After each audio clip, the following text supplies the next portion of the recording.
Negative. Negative. All right, everybody. Good morning and welcome to the show.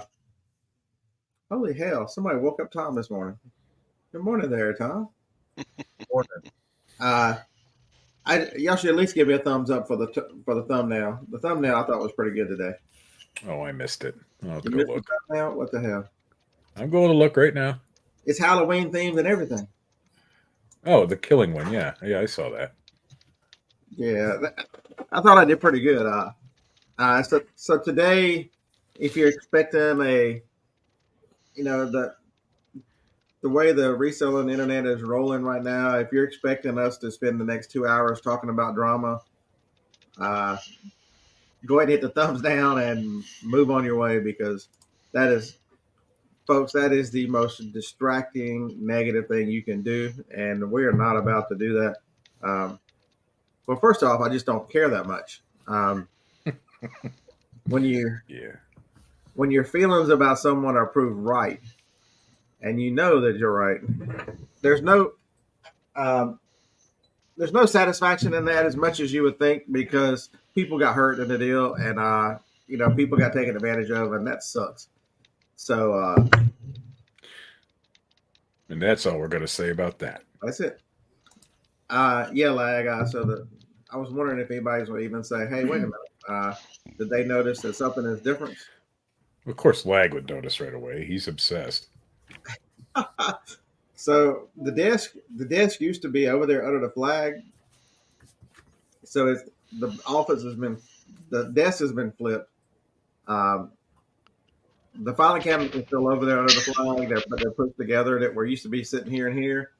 And the tables that were in the middle are now against the wall. So now that I've got a little bit of a prep area for shipping, which means that I can keep my shrink wrap machine out all the time instead of having to put it on the shelf and go, you know what, I really want to shrink wrap that, but I don't want to drag the machine out. It'll sit out now. So I'll have access to that. And also there's 12 foot of shipping. And the problem with it now is I left the shipping like it was, and it's completely backwards because it needs to flow. So right now the computer's still where it was, and the shipping stuff is on where the desk was, and you have to go back and forth. So the computer needs to be over on that end underneath the bubble mailer, the bubble holder, and then as you go through, and then when you get to the end of the shipping station, you're done instead of moving back and forth. So Now, I'm gonna do do you have that. to go to the warehouses? Do you have to go to the warehouses to get your stuff that you got to ship? Yeah, it's only 2.3 miles from here. It's not that bad of an inconvenience. I mean, it's 2 miles. No. So you just make that part of your morning routine or whatever. And Correct. Yeah, I just and it's an outside unit, so I do have service there. So I just look on my phone and pull what. That place is a disaster, and it needs to be organized. I haven't done that yet. So everybody coming from Cajun Roots, hey, welcome to the show. Today is going to be one that's a little different. Today we are going to talk about the one thing that's actually killing your business, and you don't know. And I turn the heat on; it's hot as hell out here. The one thing that's killing your business, and you don't know it. it must be nice to be able to, not have to be warm. Did you say you got the heat turned on out there? Yeah, I left it on last night when I was out here. I was out here till like 10:30 last night. So I gotta say, Scott, before we move on, your office now, your building looks so much bigger. So I didn't finish with it. So these two shelves here are left for intake shelves or stuff that as I come from yard sales or thrifting or wherever I get stuff, they'll go on these shelves. This table is a little bit of prep because you always got to have a little area for cleaning. It's in the high 50s here, but yeah, I have no idea what it is here. It's 45 here. We're real cloudy, so I think the clouds kind of held in the warmth from the previous day. Yeah, also cooler in the morning. Also picked up that guy for $7 at a yard sale. It's not bad here. 65. It was new in the box. The little oil heater, just to have something on this side of the building. But it's because you always gonna need to prep something. Something needs to be a little bit of cleaning, or something needs to be zip tied or whatever. You know what I mean? This cleaning up before you take the pictures. And there's the new picture box. So I picked up another one of those. That was $29 on Woot.com. The other side, there's 2 tables. There's 12 foot of tables on the other side of this that are here that are completely. Well, they've got the stuff that's the eBay table has got the stuff that needs to go in a box that's been labeled already, and and the Amazon table it's completely empty, except for one box. I had a UPS box. UPS came early yesterday, and I'm like, I'd be damned if I'm shipping this 19-pound whatever the hell's in that box. What's in it? Oh, a pressure cooker. It's a night. I'm like, I'm not dragging this to the post office. I'll ship it tomorrow. And UPS, so I already got it boxed up, and I just had to print out the UPS label. Is Joni going to be joining you out there in the office? Yeah, so I have plans to start up the second eBay store. Because eBay's dead, so I want to go ahead and double down on it being dead. I want to help. I want to help stomp them into the ground. So I intend to sell more stuff on there, and she's going to help with that store. So that's why there's going to be the other side. I just noticed Todd has his own action figure there sticking out of the cup. Oh, is that your? That's his own action figure right there. Yeah, Sorry, I didn't mean to interrupt. It was just hilarious. There is no link in the description below for that. You're just going to have to be jealous. what was his name? He used to do auctions that he would hold for anybody. Oh yeah. Dwayne. Dwayne sent me that. Yeah, he lives over here, and I still haven't met him yet in person. I didn't know he lived in your area. He moved to Decatur, Alabama. So Dwayne, if you see this, Dwayne, which probably not, we need to get together lunch. It's only 40 minutes from here, 45 minutes. I didn't tell Tom, but I was down his way over the weekend. Were you? Yeah, I was down in Morganton. You should have said something. I'd have met you in Hickory. Okay, yeah, so we didn't have a lot of time. We were only there for 3 days. But all right, we have an important announcement. Everyone, please direct your attention to Falsehood Finder. He is coming here with this nonsense for too long, and there he goes.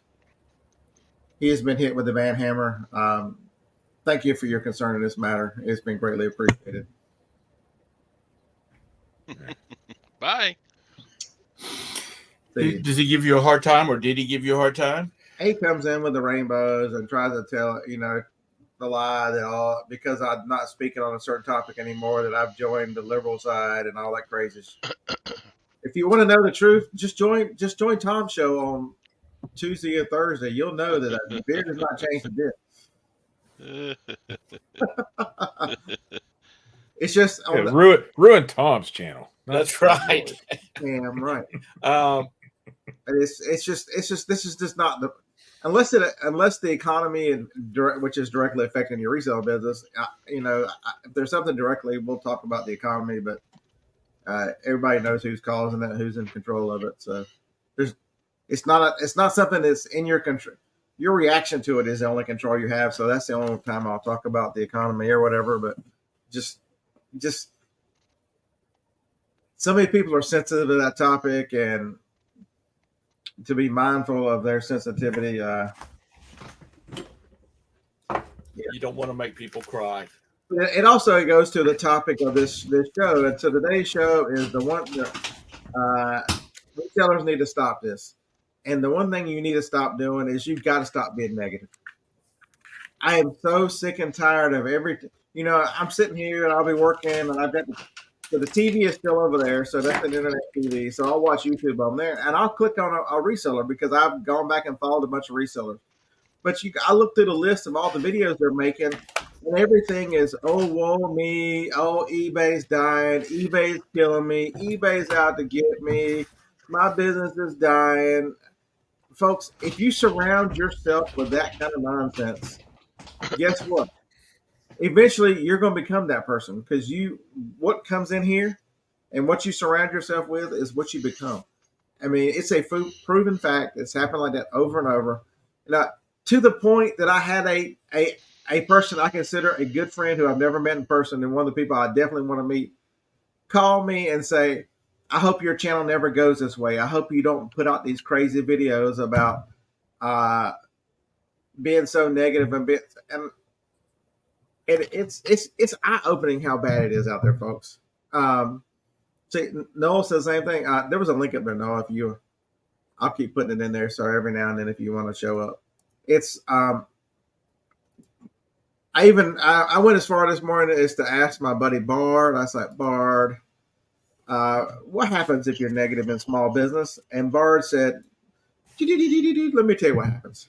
He said, the first thing, which is 100%, is reduce. This is the first thing that AI says will happen if you have a negative mindset: reduce productivity and creativity.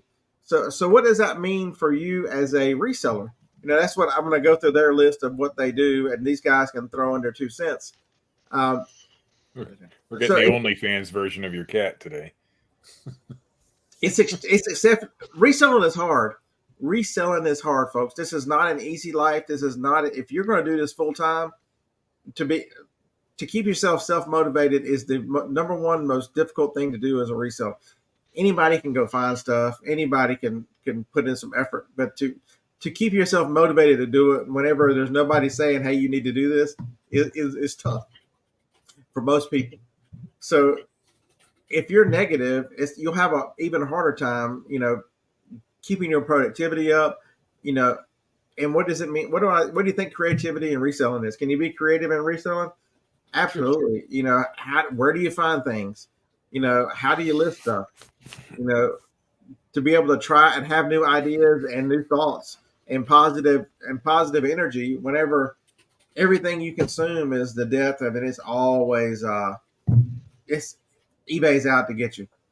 I keep telling this until the people get this through their heads, that the vast majority of these YouTubers, these new YouTubers, the newer resellers, I've been doing this 2 years. I'm gonna make a YouTube channel, and I am now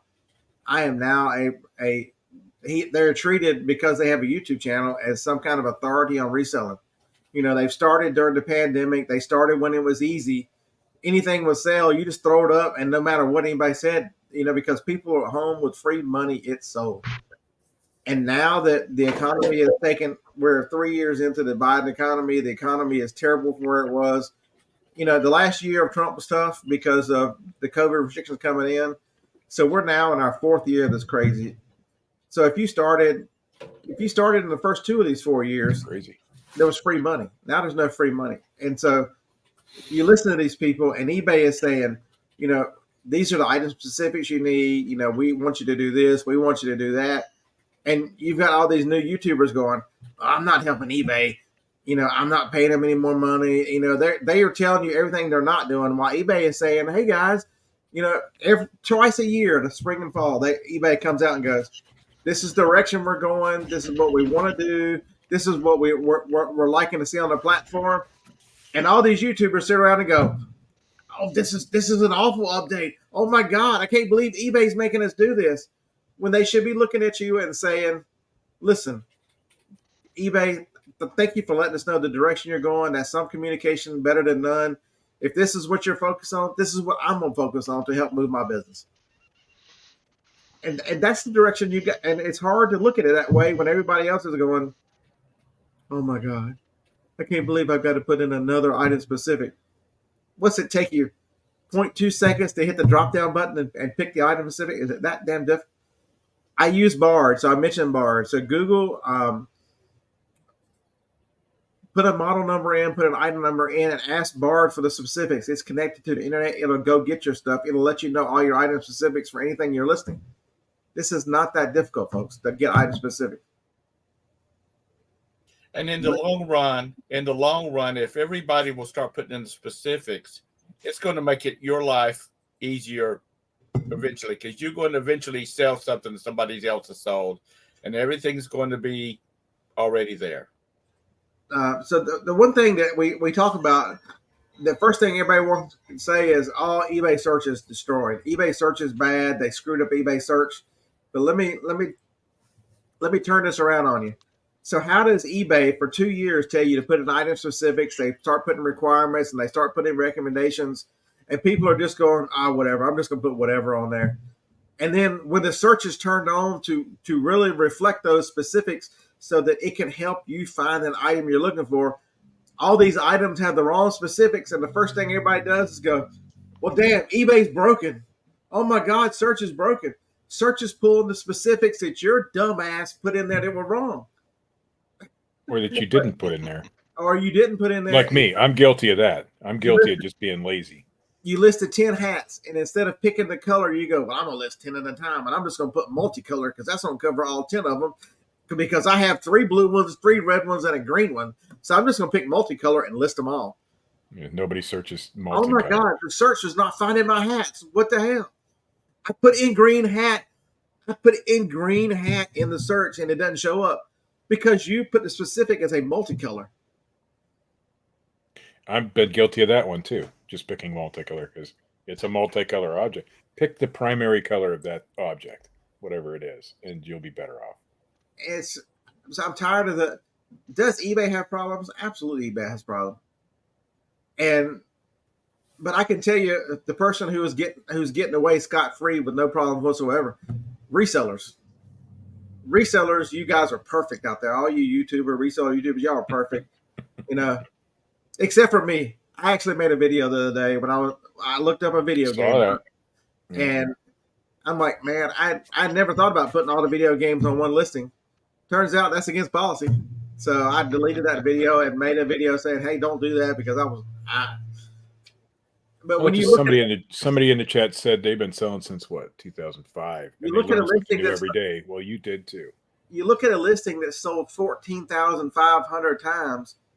Well, you think eBay be able to figure out?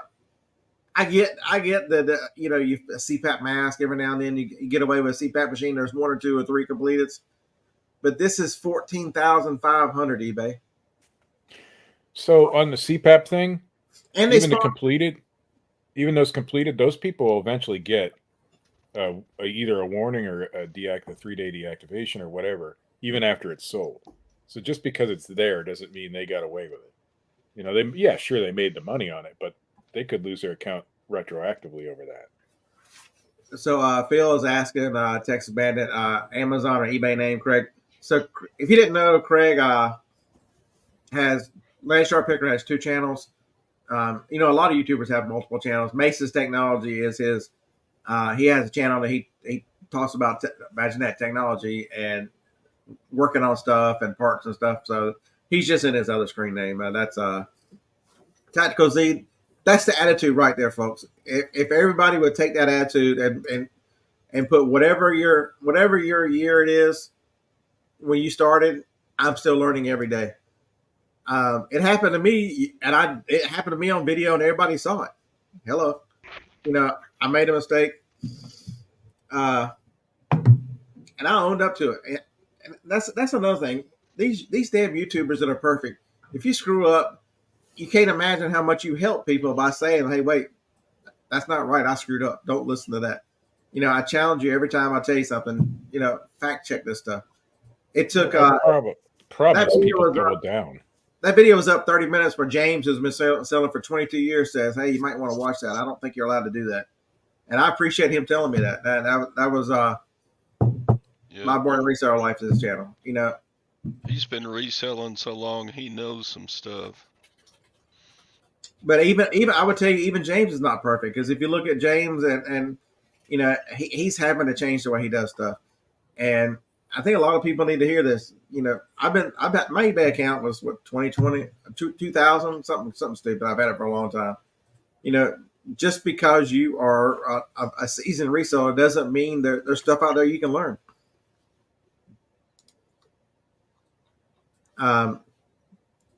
So your productivity is going to be terrible. Your creativity, and folks, you have a lot of. But especially with eBay, you have a lot of room to be creative. Everybody says one of the questions you get asked is, do you put invoices in for eBay orders? And I bet anybody in the chat put invoices in for eBay orders. Just put it yes or Not no. I. I had a request from a Japanese buyer that wanted it so that If they request it. customs would. It would probably be yeah. easier to say, does anybody in the chat who's watching this, or you can put in the comment, do you actually include an invoice? Because the no's are going to just go. As a general rule, I do not, but like Todd, if they request it, I will. I know But Crazy that's only Picker been once Life or used to twice. put it in. So have you looked at an invoice lately? Anybody? No. So now if you print out an invoice has a QR code on it that goes to your eBay store. Did you know that? So if you wanted to take a chance for the cost of a piece of paper and a packing slip in order to say, hey, maybe I'll drive a little bit more traffic to my store. I'm somebody like Mark here who sells all postcards, and I want people to buy not only my postcards but my postcard supplies. Here's a packing slip that goes directly to my store, and put a coupon code for a return on the packing slip. Quick question, Scott. Can you format those for a 4x6 label? I have not tried. I just put it on the regular. Yeah, I got so many 4x6 labels that it wouldn't matter to me, and I'd just throw that in there, especially with a postcard or something, because not. So there, Tommy Bargain Effect. Always add an invoice with a coupon code. That's a great way to get people back in your store, especially if you niche down like Mark, who sells postcards and postcard supplies. Mark, what's a great way, Mark, to get your postcard supplies for free? Sell postcard supplies to everybody else at a great price. You make a little bit of money, you make enough to cover yours. That's a great idea. Yeah, I got some stuff in a little bit, Scott. I'll show you. I got some new stuff for you. But this is what I do. On the back of every envelope, I have a stamp. And it says SM Postcards, variety of collectible postcards, 48,000 plus postcards to choose from, open carefully. So my name is on every one. Nothing inside. Way cheaper than putting a business card or something else inside there. This says 35,000 postcards listed. I have 48,000 now. This has been over a year I've had this stamp. Okay, call me a dummy, but how can I get a QR code for my store? It's already on it's on your if you print out a packing slip, it's on there. You could just Google if you wanted to do it separately from the packing slip. You could just Google how to get a QR code. It comes up on every item that you ship.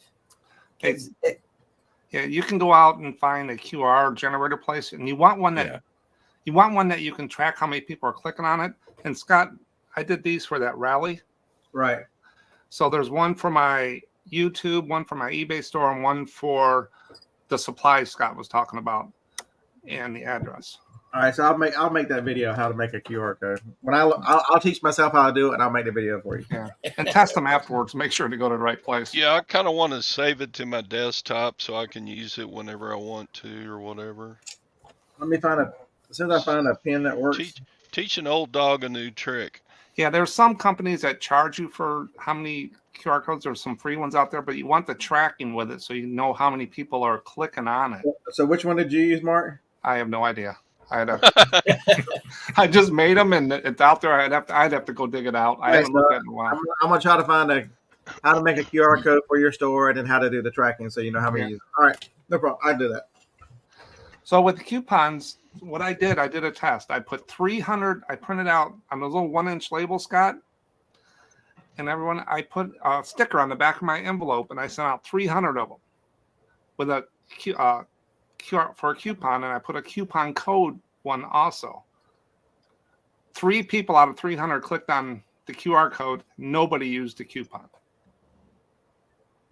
And that was over 300 postcards I mailed out. Okay, so I'm going to answer a question. I'm trying to get better at looking at the chat and answering a question. So James Stein, James Steiner, I don't recognize that name, but welcome to the show. This is I noticed you're a 2021 seller, so you're a little newer. Do you rate buyers? When do you rate buyers, and if so, when? So let's look at what is a buyer's function to you. A buyer's function to you is to select your item and pay for it. I have mine automatically set up to. You can do that once you have an eBay store. I have mine set up to once they pay, it leaves from. I've got a list of like 15. It just picks from one of them. they're once they buy it, they're done. Their part of it's done. So I go ahead and rate them. You know, you bought it. And, I thank you very much. Whatever. That's the only thing we can rate a buyer on. So Yeah, you might as well do it right away. So I don't rate my buyers until they rate me. If they give me a feedback, then they get a feedback, and you can set that up in the back end of your store, because I have given positive feedback to people who have been nasty, and I won't do it anymore. So unless they give me feedback, they don't get feedback from me. That's just how I do mine. So Some people are that way.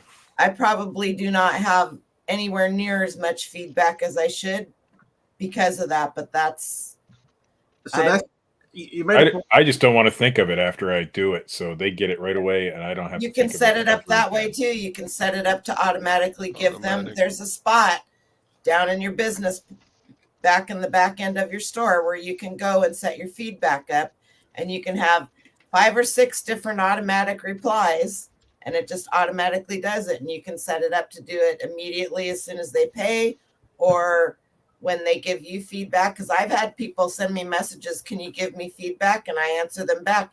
When you give me feedback, you will get feedback. So she had an important point that I don't overlook.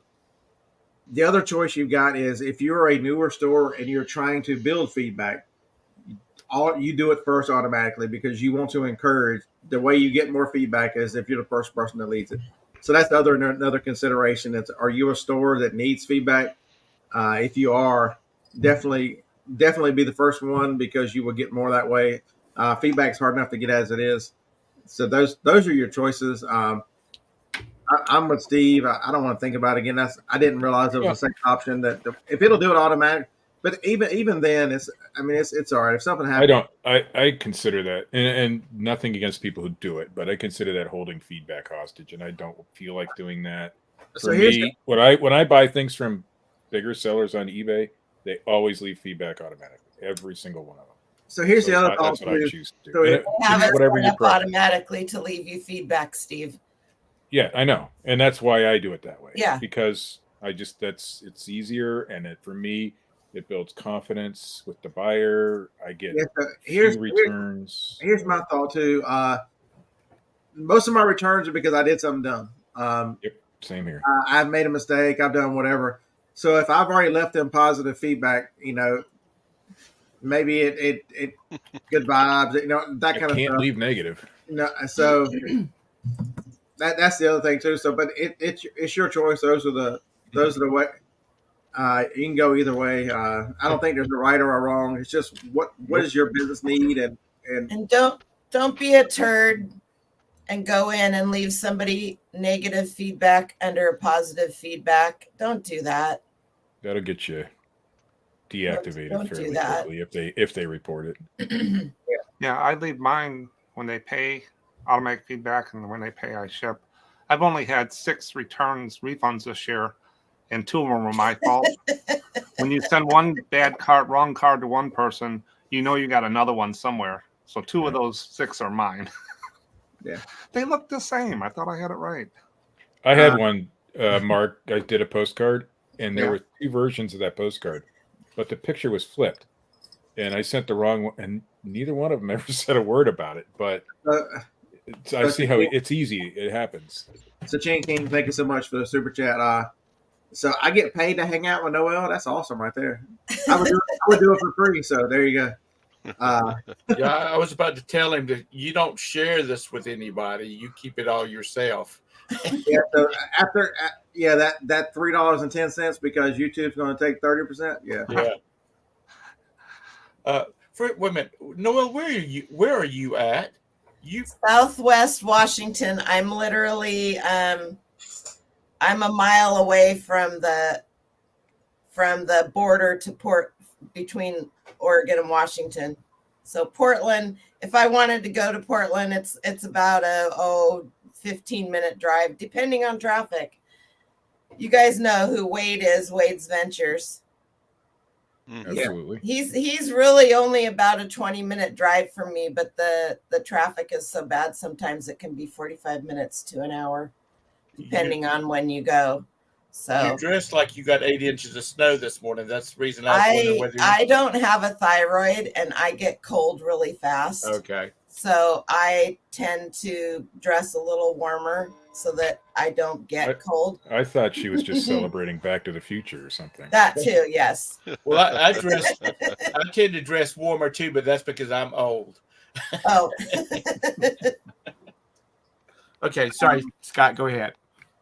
So the next thing that Bard came up with is the more negative you are, the more negativity you're surrounded with, it increases your stress and burnout. You ever wonder about that? How the people that are so angry all the time burn out so fast? You can only maintain that anger for so long until, you turn it internally and you self-destruct. That's really what the negativity is doing to you. It's slowly eating away at you. And I tell everybody, start a YouTube channel just to rant and rave, just to yell if you want to. The best thing you can do is have reseller friends in your area, or at least people that you can talk to and hang out, and that'll listen to you for 5 minutes. That'll listen to you for 5 minutes and allow you to get out of your system and move on. Because everybody's angry, and I'm not telling you you're not going to have these feelings, because everybody has. But I'll be angry, and then immediately you got to figure out what happened. What am I going to do about it? How does this affect my business? How do I prevent this again? Those should be your immediate. After you've yelled and screamed, go outside and throw something. When you give yourself a couple minutes, you got to figure out what went wrong and how to fix that. Sometimes the answer is you can't. But the vast majority of the time, you can change, tweak, alter, do something, and imagine that you'll get the results you want. But if you're so negative, remember we just talked about you're losing your productivity, you're losing your creativity, you're burning out. It's hard to focus on what you need to do whenever all you see is just. I'm telling you, YouTube land right now is tough because of negativity. It's not as bad if like on a platform like TikTok, even at TikTok lives, there's a much more learning phase for most people over there and showing what they bought. YouTube is the most negative of the platforms I found. Oh my goodness. I got a warning when I opened up my YouTube yesterday. It said that this is funny because if you guys know me, then you know. I don't comment on a lot of people's videos. And when I do, it's usually positive or I am whatever. And I got a thing that said that I had been reported for a negative comment. And I was like, okay, well, that's a new one. I don't know. Anyway, so now I just won't comment on anybody's stuff. Because you lose your YouTube channel, they're coming after you. So MSG Treasures, I'm going to give you the alternate version. It says, thanks for the comment. No one looks at invoices. I don't even pull one out of the packages if they're included. Waste paper. Okay, so understand this. You're gonna throw money at pay-per-clicks and stuff on Amazon or on eBay. They're doing pay-per-clicks and stuff now. Everybody is doing everything they can. Remember the success. You get all these coupons in the mail and all this stuff. The success of coupons, if you could get 5% return on a coupon, that is considered you're a superstar. So it's a matter of incremental sales and incremental and if you send out 100 of them, what does 100 sheets of paper cost you? If you got nothing, because you can pick it up dirt cheap at estate sales. I'm telling you, it hasn't sold yet, but it's sitting right here listed. The dollar laser printer that had toner in it and paper in it is sitting right here. It is. If you had to buy the toner for this, it uses TN 460. You can buy a 2-pack for $14 on Amazon, and that'll print like 5,000, 6,000 pages. A toner cartridge usually lasts me well over a year, and I print out invoices for every single Amazon order.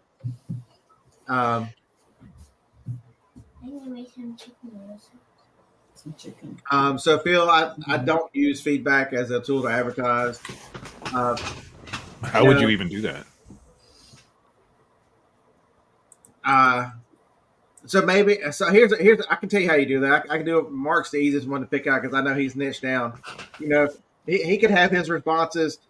Thank you for purchase of this great. Thank you for purchase of your postcard. Make sure to check back our you know, Yeah. I have continued. You know what I mean? He can put something on there that, you know, we add new cards every week. He could do something to just encourage somebody to look back at that kind of stuff. My feedback is a very simple thank you with an exclamation point, enjoy. That is it. They get nothing else because I don't know what kind of buyer they're going to be in the future, just like Noelle. That's why she waits.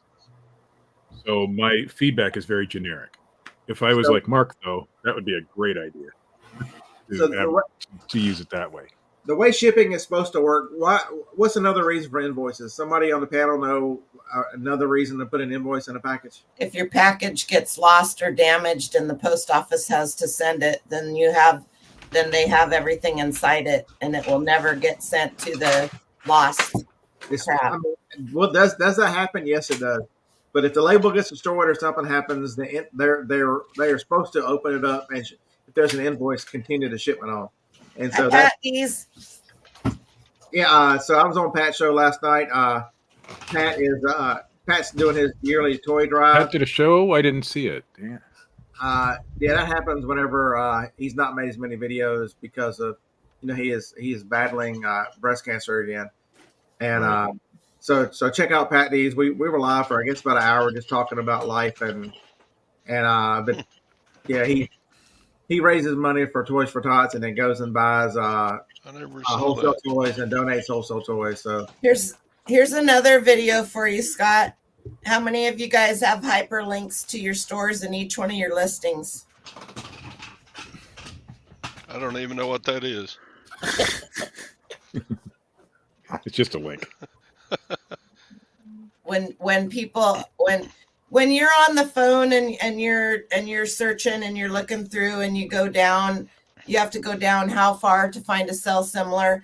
It'll say see other items in this person's store.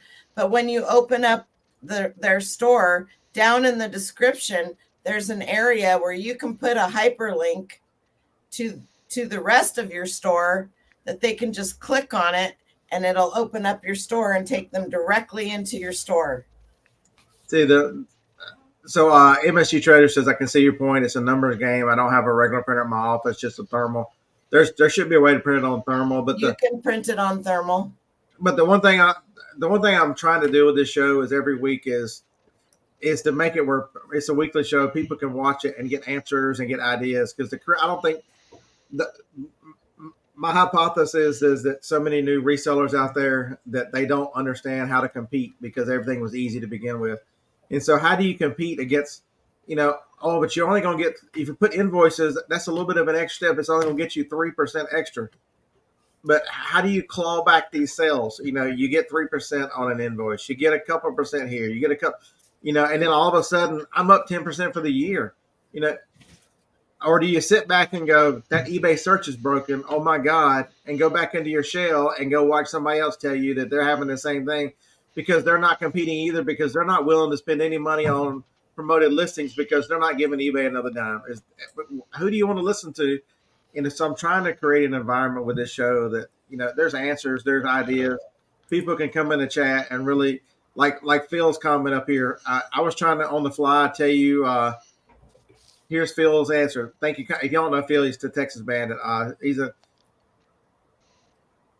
Thank you kindly for your purchase. Bookmark my store, new items on a week. There's your great feedback to He's give got some. a X store. I know it's a joke. You never can tell with Phil. He probably does have a XXX store, but you know, that's a great feedback right there. Copy paste it, alter it for your feedback. That's a great. Somebody has to sell that stuff. Yeah. So with all the sales stuff I hear out there, you know, from different people, I don't want to bash other people what they're working on, but if you got items that people want with a good price, ship in a reasonable amount of time, have good pictures, that's the basics. And most people are going after everything else to get the rough edges, like the little sticker I put on there, the stamp. That just takes the rough edges off your store. That's stuff you do later. It's not going to get me any more sales probably that I can measure. But if I have good stuff, good prices, ship 1 or 2 days, and good pictures and scans, and back up my stuff, I have 60 days free returns, hassle free. I don't care. Just send it back. But that's a great point, Mark. If you create a buying experience for the buyer that is positive, that is everything, and then say, hey, here's my store, and here's a coupon if you want to come back, you know that 1%, 2% could become 4 or 5%. You know, you'll have more, because I can tell you one thing: people are tired and will leave platforms because of bad experiences. So if they have good experiences, which is becoming rare, which is so awful, we treat everybody like a scammer. Yep. There's things you can do as a seller to protect yourself. Protect yourself. If it falls out of those bounds, they're not a scammer. It's just something happened. Move on. You know what's neat with eBay standard envelope? I had those four refunds, right? The other 2 are my fault.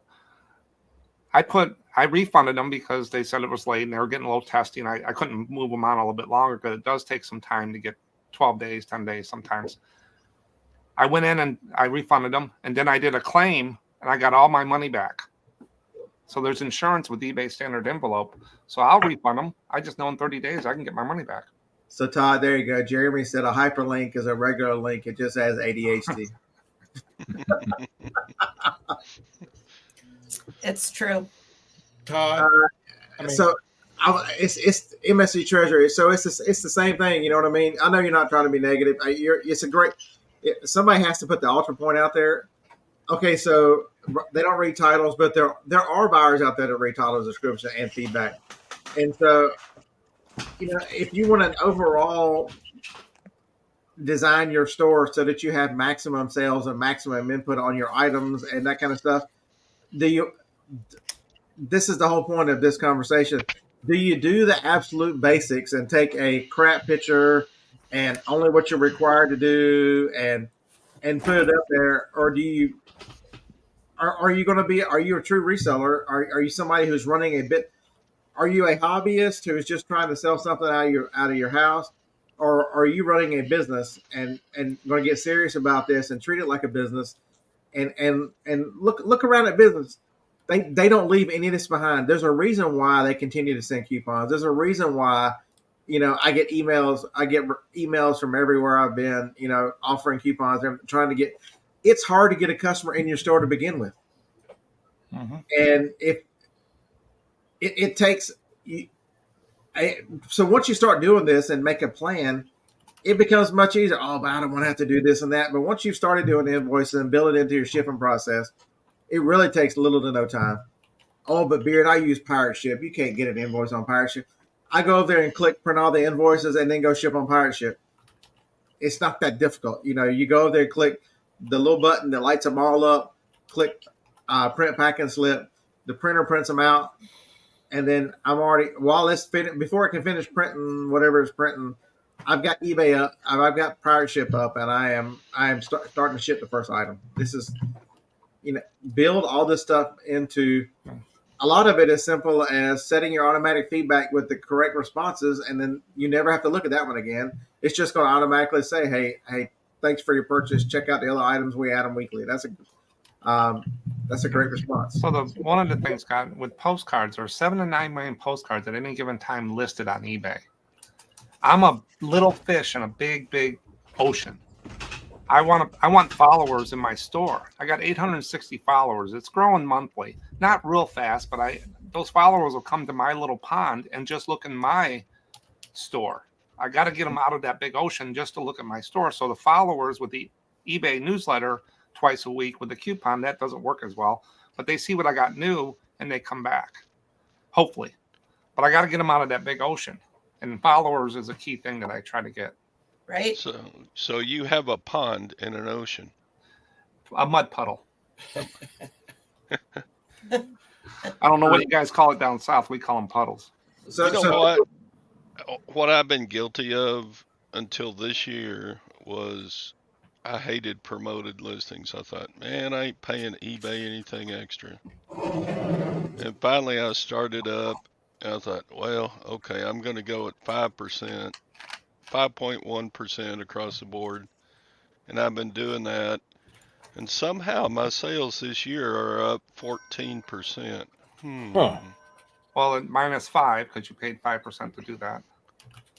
But if all you have to do is go look at your dashboard, it'll tell you how much of those sales came from promoted listings. So people ask me if I use promoted. I always said no, I never did because there's not a lot of margin. I put my best price out there. So I do promote some just so I don't have that conversation anymore. Right. And also I use a non-immediate payment. I don't do best offers. I don't do offers. I send offers, but I don't do counters. I'm not going to argue 50 cents, 40 cents on a postcard. You shouldn't be buying it.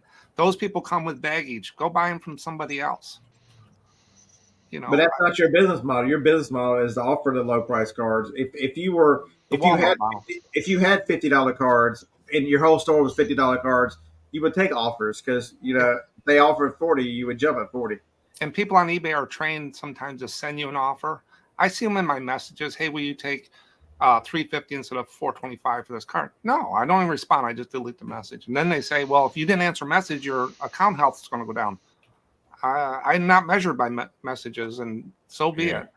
I answer more messages than I delete, but offers and stuff like that, they do it all the time. I talked to 3 different postcard sellers, and we all in the same day got the same message from the same buyer. Hey, would you take? He took $1 off every card, so that's how they're making money. Did they tell you that they didn't have enough money for Christmas and they were looking to give that as a gift? Did they give you that sad spiel? Yeah, little Timmy. Yeah, So one more comment for Phil, and I'll just add it. Advertise. So what are these? If you go look at Amazon, if you're an Amazon seller, and look at their news feed, look at it on your phone. About every other news feed is something they're doing with pay-per-click. They are heavily focused. I'm sure it's one of their revenue generators, but it's also they are putting a lot of time and effort into. Well, but my item doesn't get seen on Amazon. Are you doing? If John was on here, he'd tell you how you build his empire on pay-per-click. He got very good at it, and he's the best person I know with pay-per-click. And he would tell you there are others that are way better at it, but he come up with systems and really use that to move his items. eBay's the same way. You've got to do something to stand out, and so just clawing back every single. It's not. Buck Mountain Barn has a question for Mark. What's that? With the postcards, can you use the envelope shipped that eBay has for sports cards? Yes, eBay standard envelope. You can put 1, 2, and 3 ounces with insurance. If it gets lost or damaged, you can claim it. So here's telling me 151 repeat buyers from invoice coupons this year. Nice. Is an extra so far 151. I haven't even got the fourth quarter yet. Is an extra 151 sales worth it to you? How many of you, if you had an extra 151 sales, would turn your I'm down 10% to I'm up to a 3%? By the way, while we were speaking, I ordered toner for my laser printer so that I could print out invoices if I want to. I'm learning stuff. $12 for my toner, generic. Did you find me? Scott, how has the returns on your ladies' panties affected your feedback? Have you gotten any negatives off of it, or? No, but it's cleared out my nasal patches. You have to make sure they're clean. Do you get many returns on those, Scott? Oh my God, about 30%. Really? I think that's just a women's clothing thing, though. People should. I really would like to think that somebody would know what freaking size underwear they wear. They do know. Yeah, I've got a whole stack of returns in there. I'm gonna make a shelf in here for returns so I can start doing videos on them when I get. Wow. There's like 7. I can go grab the first 7. I can bet you money they're all gonna be underwear. The women's clothing. People who sell women's clothing, my heart goes out to you because that is a brutal. That is a brutal area. Now, I have a lot of clothing. I have a lot of vintage clothing because I don't really buy any clothing that isn't vintage. And when I'm saying vintage, we're going back to the 60s, 70s, farther back. Anything else that I have listed, I was given for free, and it has to have a certain number that it's going to sell in, or I'm going to pass it along to somebody else because I don't want the returns. But I'm trying to stay away from anything women's related, mostly because of the brutality of these people, because they don't measure themselves. You can put the measurements in the photos, you can put the measurements in the description, and you can put the measurements in the item descriptions, and they will not. On Bonanza, I have literally said I do not accept returns because I sold that $146 jacket on Bonanza a couple of weeks ago, and the lady messaged me. I didn't realize that I didn't have my returns. It said contact seller, and I literally went right in there and clicked does not accept returns. I sent her a message and I said, in 3 different places on this listing, it states the measurements. I do not accept returns. And she never responded back. I have one on my Amazon I'm fighting with right now. It's another reason to do FBM versus FBA because you have control over your returns.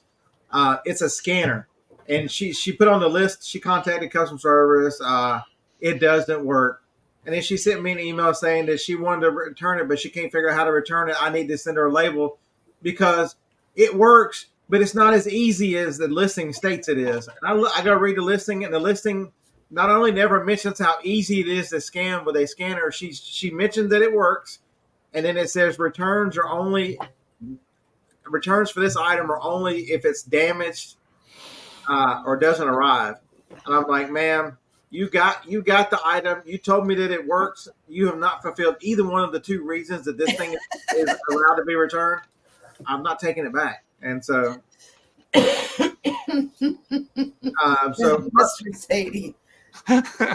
So Buck Mountain, I'll get there in a minute. I'm behind. That's the attitude right there, folks. That's the winning attitude. That's how you treat customers. You know, it doesn't matter if you can send them coupons and you can do all this stuff that we're talking about. But if you treat them like shit, it don't matter what you do to them. You know, they're never coming back. And that is, I'm telling you, your peace of mind and all that kind of stuff. I've got like 32 cents or whatever the number is in these women's underwear. If they come back, so be it. I'll make a video of it. I'll make fun of it. I'll do whatever. Where did you get those? From a Hanes distributor. They are. Oh, okay. I was just curious. They're out of New York. They have a huge warehouse, and all they do is discontinue Hanes. They buy directly from Hanes. Just curious. And they distribute them. I'm not jealous, and I don't want any, but I just figured I wouldn't want to get into it. That's for sure.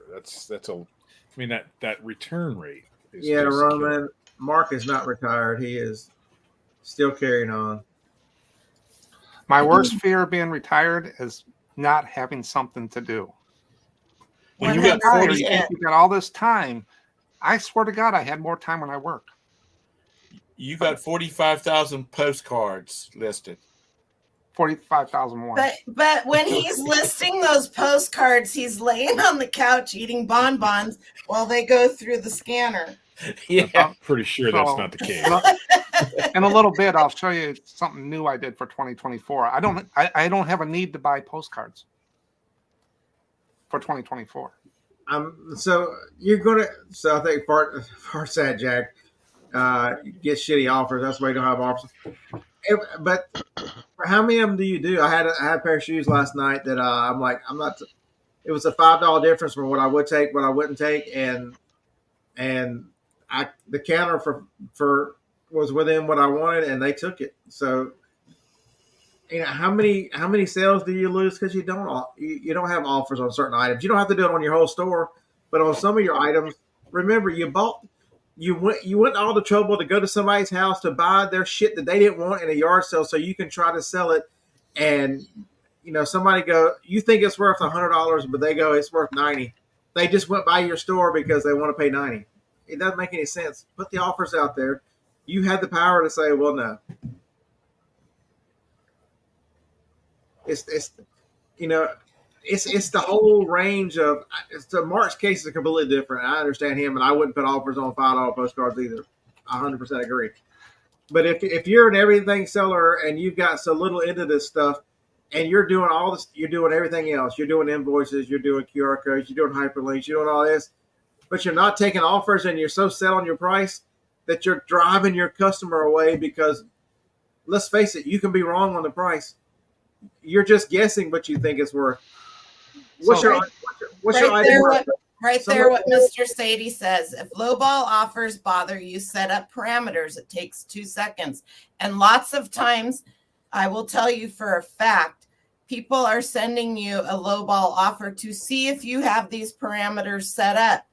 So honestly, when I was still had my landscaping company, man, I would be out weed eating and whatever, and I had headphones on. Ear protection, but I had headphones on underneath them, and I would get offers all the time, and they were just they caused me more trouble than anything. So set your parameters up. What's the lowest that you're willing to take for this item, and leave it there, and let that take care of it. So this is going to be a news flash to a lot of you guys. Well, most of the chat season and resellers. So what's your item worth? I bought this remote at a yard sale. What's it worth? Exactly what somebody would pay for it. Show the front of it. Would you say exactly what somebody would pay for it? That's the answer. It don't matter what it is. Your item is only worth what someone is willing to pay for. That's not true.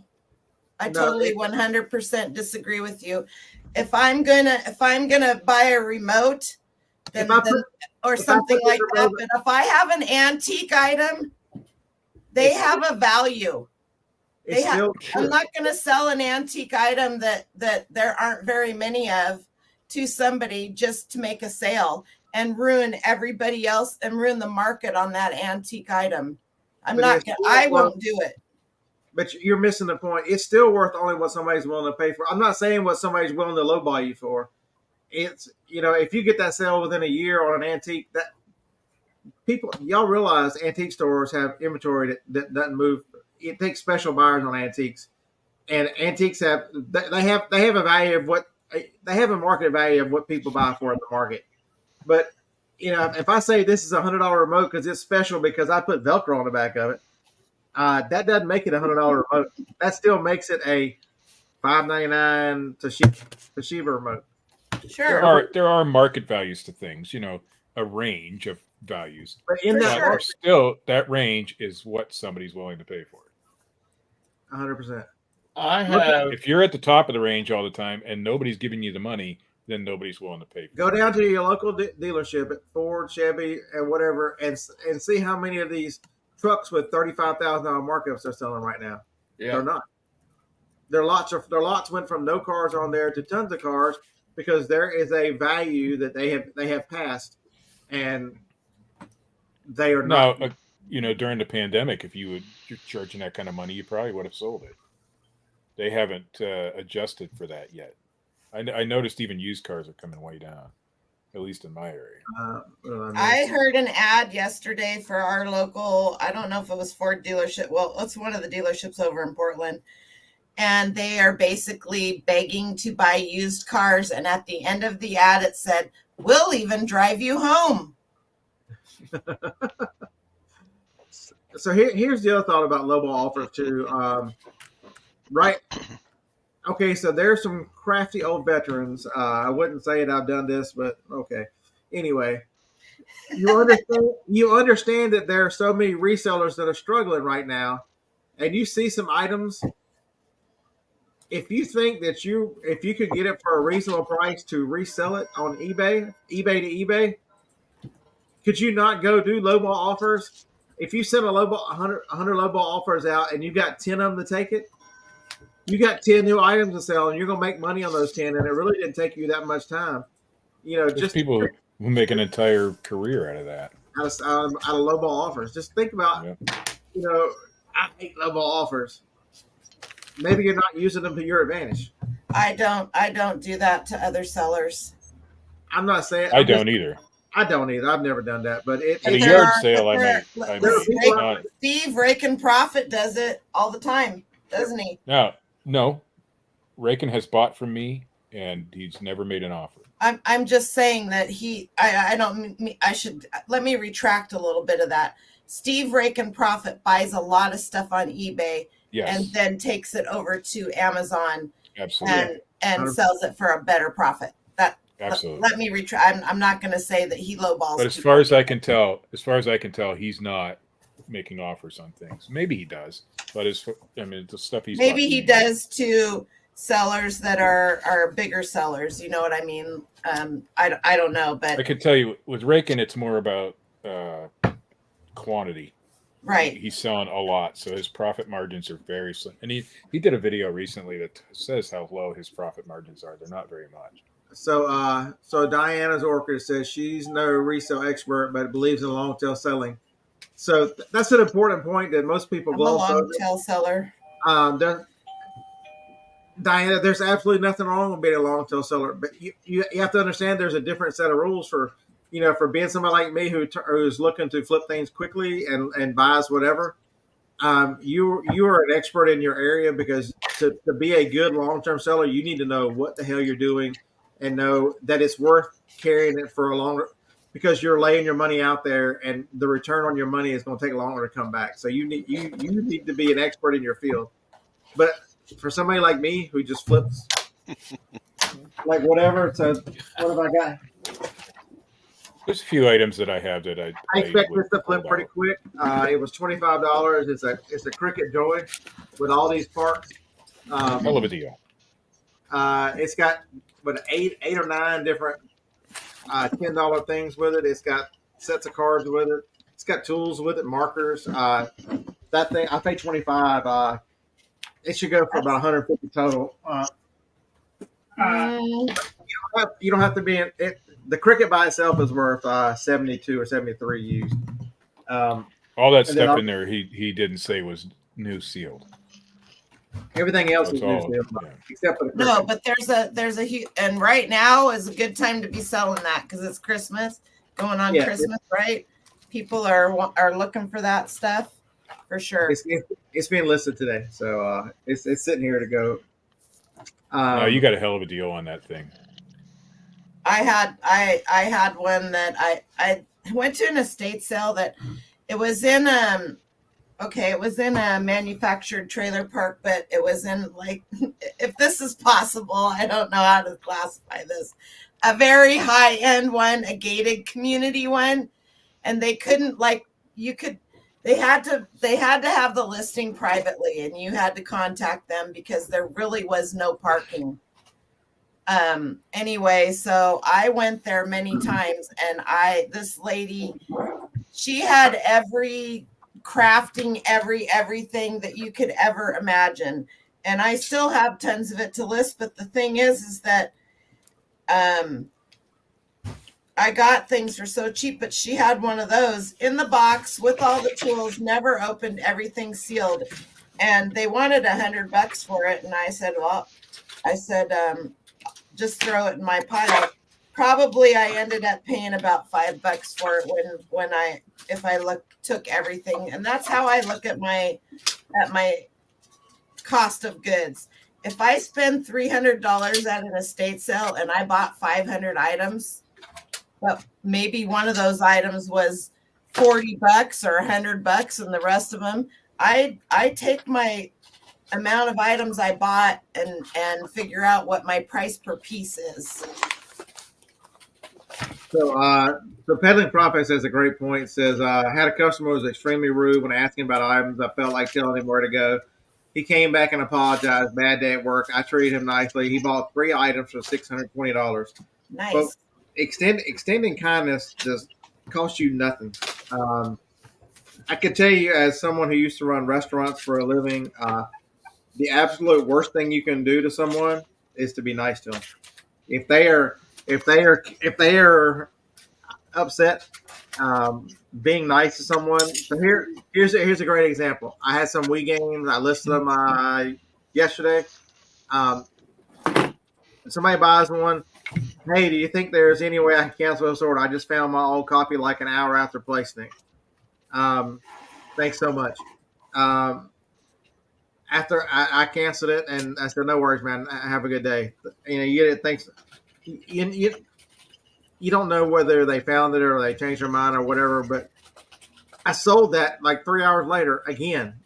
It doesn't, every time somebody asks for a cancel, all that kind of stuff. There's going to be somebody else out there that's going to want it.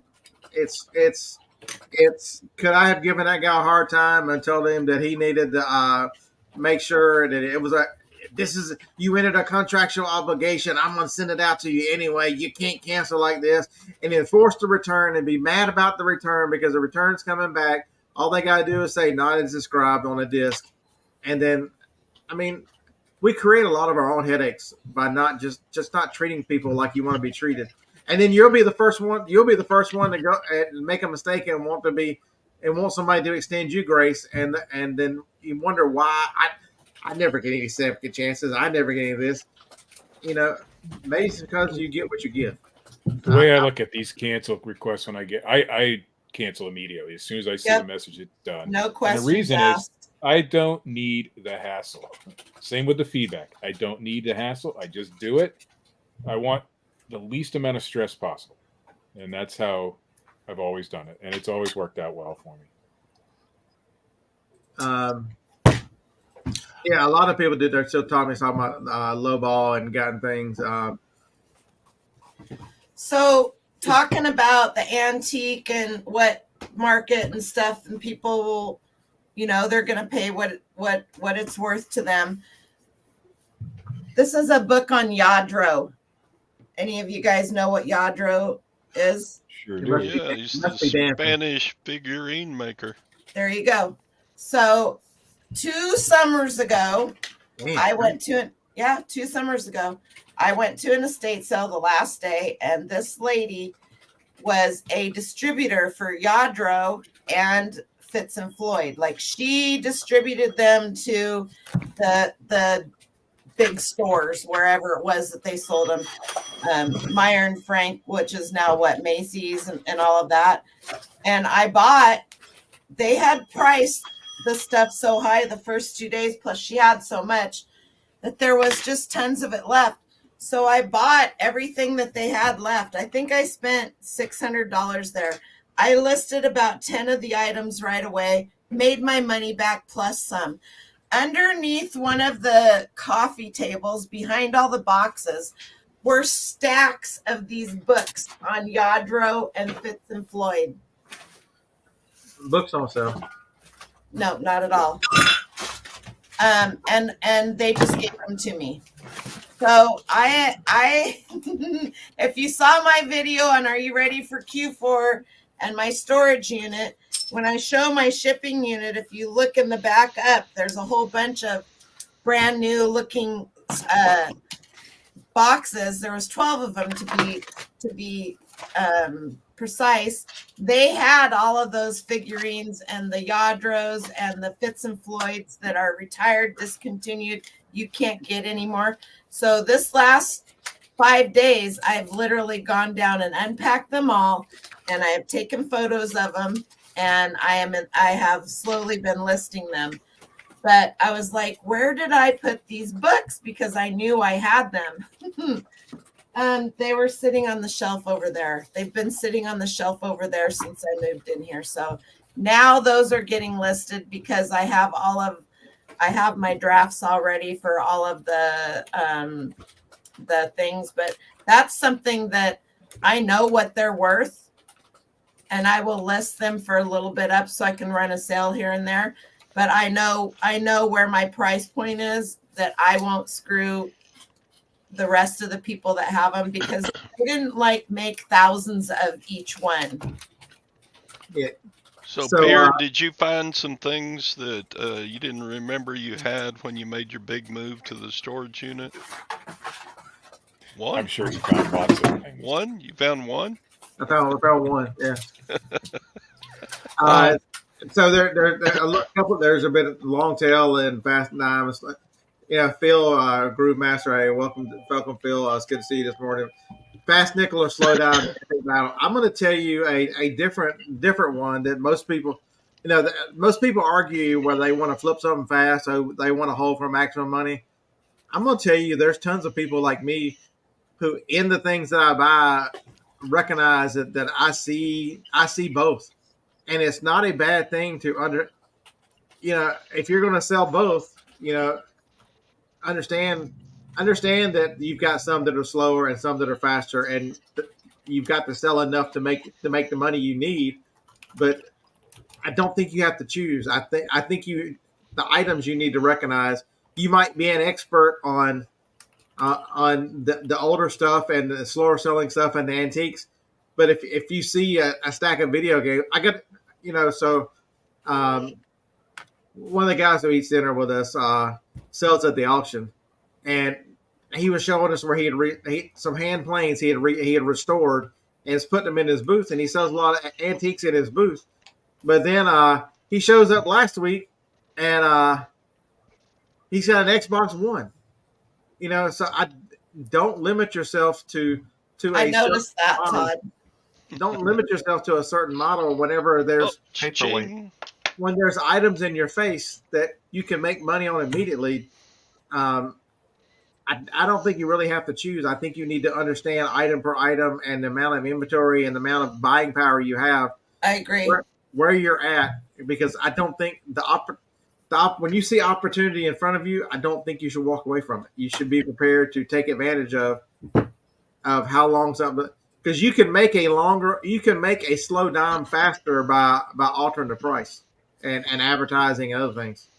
I am, and so therefore, like you are, I am an everything seller, and I won't walk past stuff that I know is going to sell super fast. I'm going to pick it up, because being an everything seller, you can specialize in the areas like this.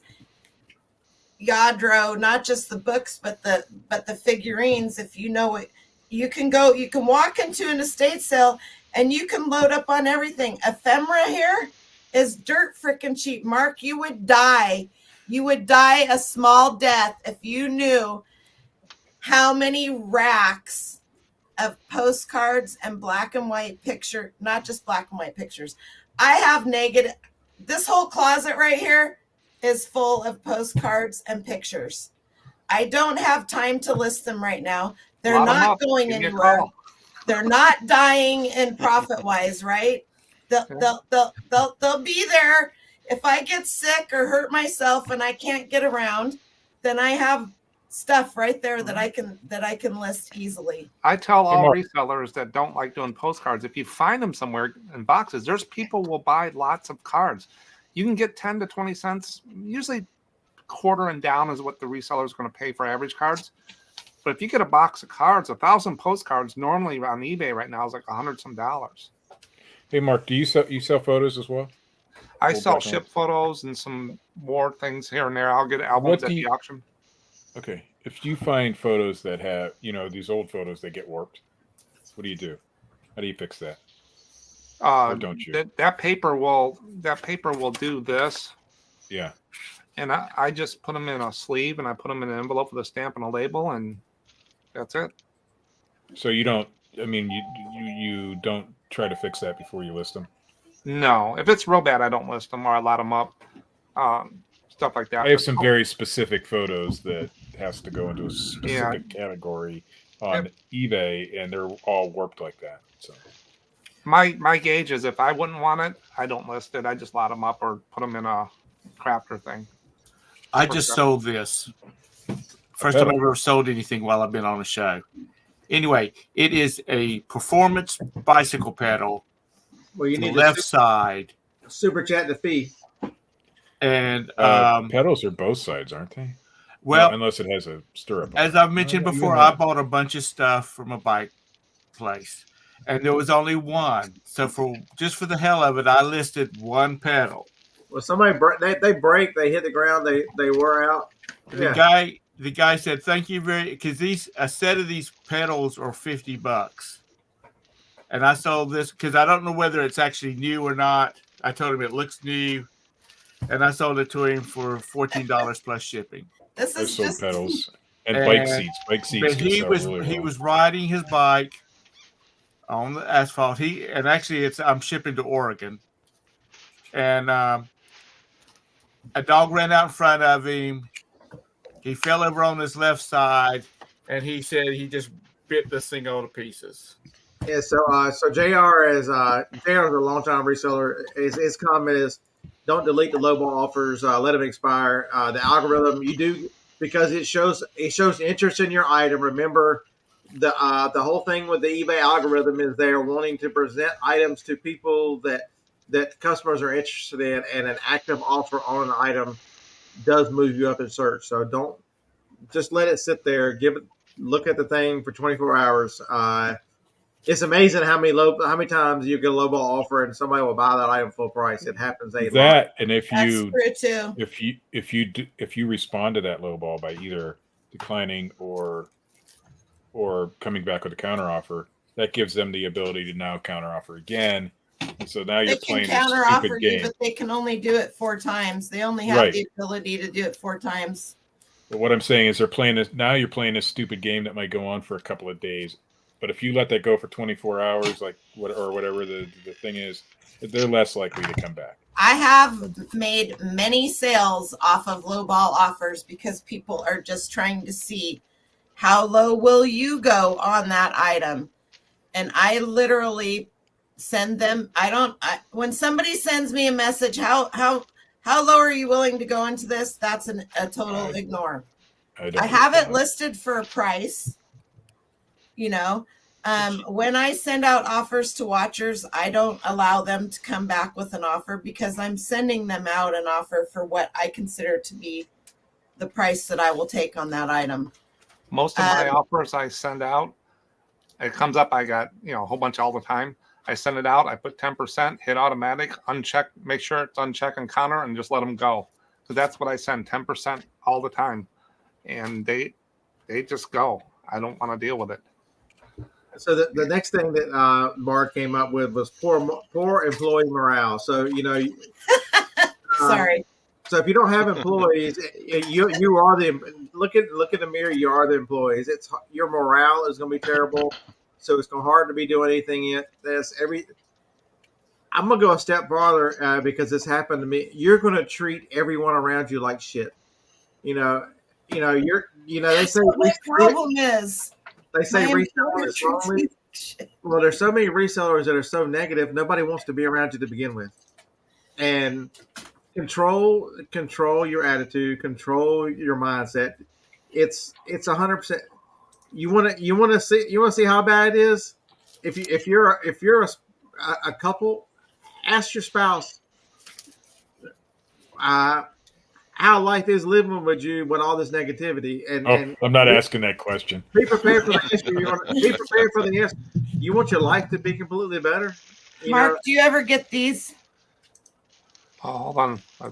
Hold on. Here, get what? I've lived with a negative person. Photo stamps. It's yeah. Stop it. Yeah, I don't do much with those. I stay away from the stamp world. It's kind of like the doll world. These are like real photo postcards, only they're the stamps. Yeah, I would probably list them separately and just so. Oh, I totally will. But I got this whole box of just at an estate sale. Probably paid $5 for the whole thing, and it's just like they don't value ephemera here. Some of them do. They're starting to catch on, but ephemera they shove it under tables. I have a couple resellers. I send stuff like that to. I'll put it in a box, and I send it out to them. And a lot of times I just give it to them and stuff. But I try to stick with postcards this year. No, you gotta look at it the other way. This is Scott saving. Because I can tell you, people can only take so much negative before they want out. Mm-hmm. And imagine that a married couple having communication. That's a new one. You're supposed. It's hilarious. Good morning to you too, Don. But it's your whole life. I've told the story over and over about my mother telling me that because I was so negative working in restaurants that she didn't recognize the asshole that lived across the street anymore. Let me I've see the told her back. that story. The Okay. people in your life can tell how different you are because of the negativity that it's hard to get rid of stuff.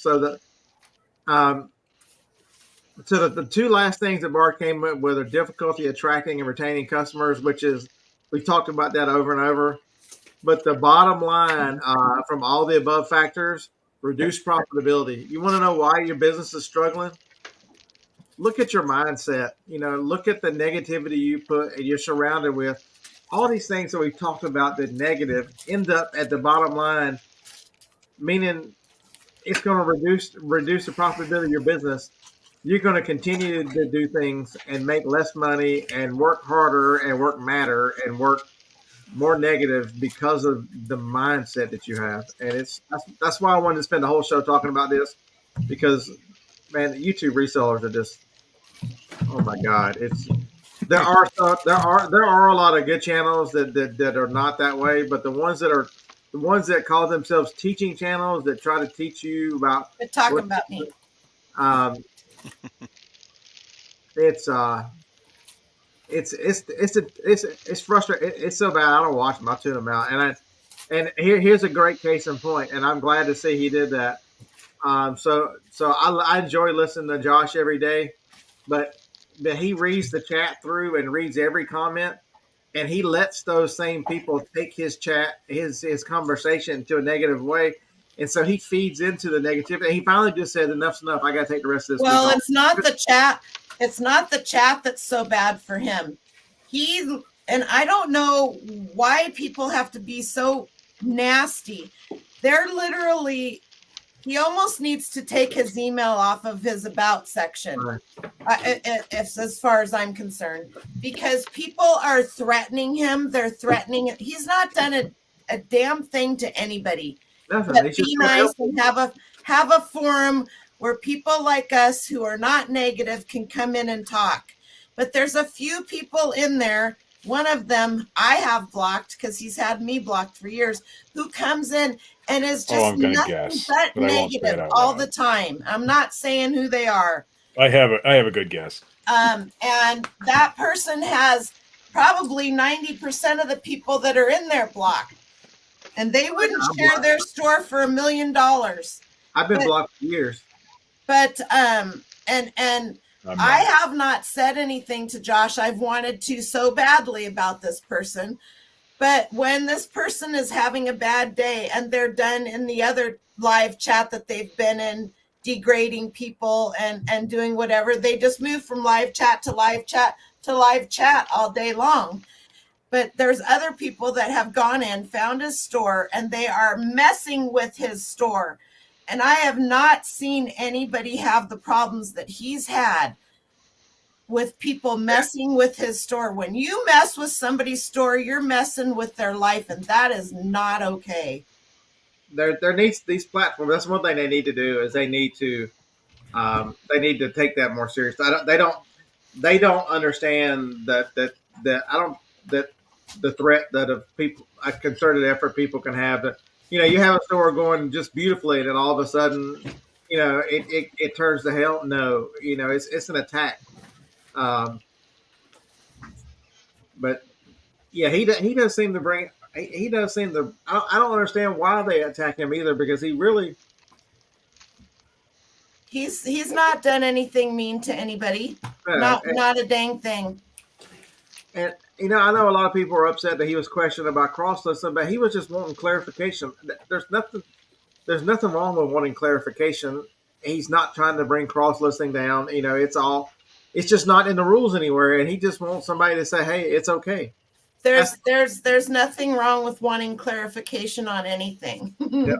The one thing that I told Josh is that once you have gotten your answers, move on to something else, because he dragged that one out for a long time. Yeah. And, you know, I think people did get a little frustrated and were like, you're not listening to anybody that's giving you your answers. Right. And so it's okay to be frustrated. It's okay to have those conversations. It's not okay to be mean. It's not okay to mess with somebody's life and their store. And that is the reason why one of the reasons why he has been so protective over his store. But he has haters out there from his previous channel that he did things to. He has haters out there from before, which is really, you know. Is that the same channel, or did he just use the same name and started? I think he just used the same channel. name. I've been subscribed to him for almost 10 years. Yeah, Todd would know.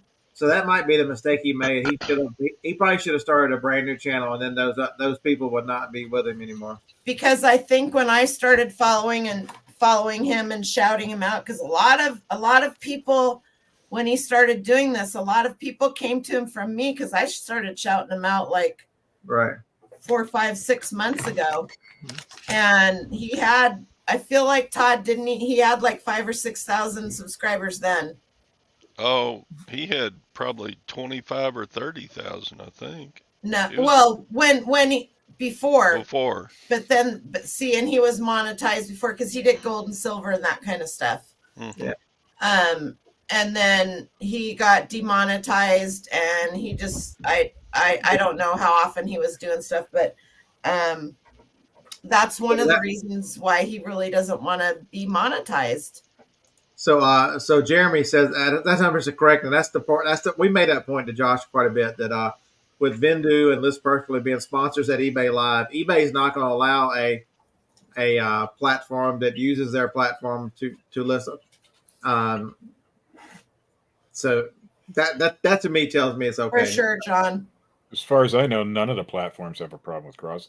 Even Amazon has multi-channel fulfillment, so it's kind of the same thing. But Amazon is all beginning. That's one of the factors with the FTC that is suing them is because in their little terms of service, Amazon you can't sell it for a lower price on another platform according to Amazon. Which is something that they probably aren't allowed to tell you. They can't, but they are not because it's called price fixing. Yeah, I sold a pair of shoes that were mine that I just didn't like. A pair of Hokas, like my photo room picture. They went to authentication and they just got paid for. I've only done the authentication thing once, and I didn't even know it was going to. I don't know how, because I thought it had to be over $100. If it's over $100 sale, then it was under 100, but maybe they requested it. I don't know. Could have been. But it went through fine. And if a lot of times things fail authentication because your description doesn't 100% match what the. I also sent a copy of the original receipt. So anyway, I had no problem getting through the authentication on those shoes. They were nice shoes. Hey, Scott. I sold it for $80. Scott's not here. Hey, give me a couple minutes. I'll show you something. It goes kind of along with your organization thing. What I did. Yeah, I'm about to done in here. Hopefully. Also, did you guys all get the letter from eBay if you're listing shoes? From now on, any of your new listings have to have at least 5 photos unless they're brand new in the box. So pay attention to this, because if you sell shoes and you end and sell similar, a listing that only has 2 photos in it, selling similar is a new listing, and you got to go in and add more photos. Who only takes 2 photos for shoes? A lot of people. Really? And that's the point I'm making through all this is, are you doing what you're supposed?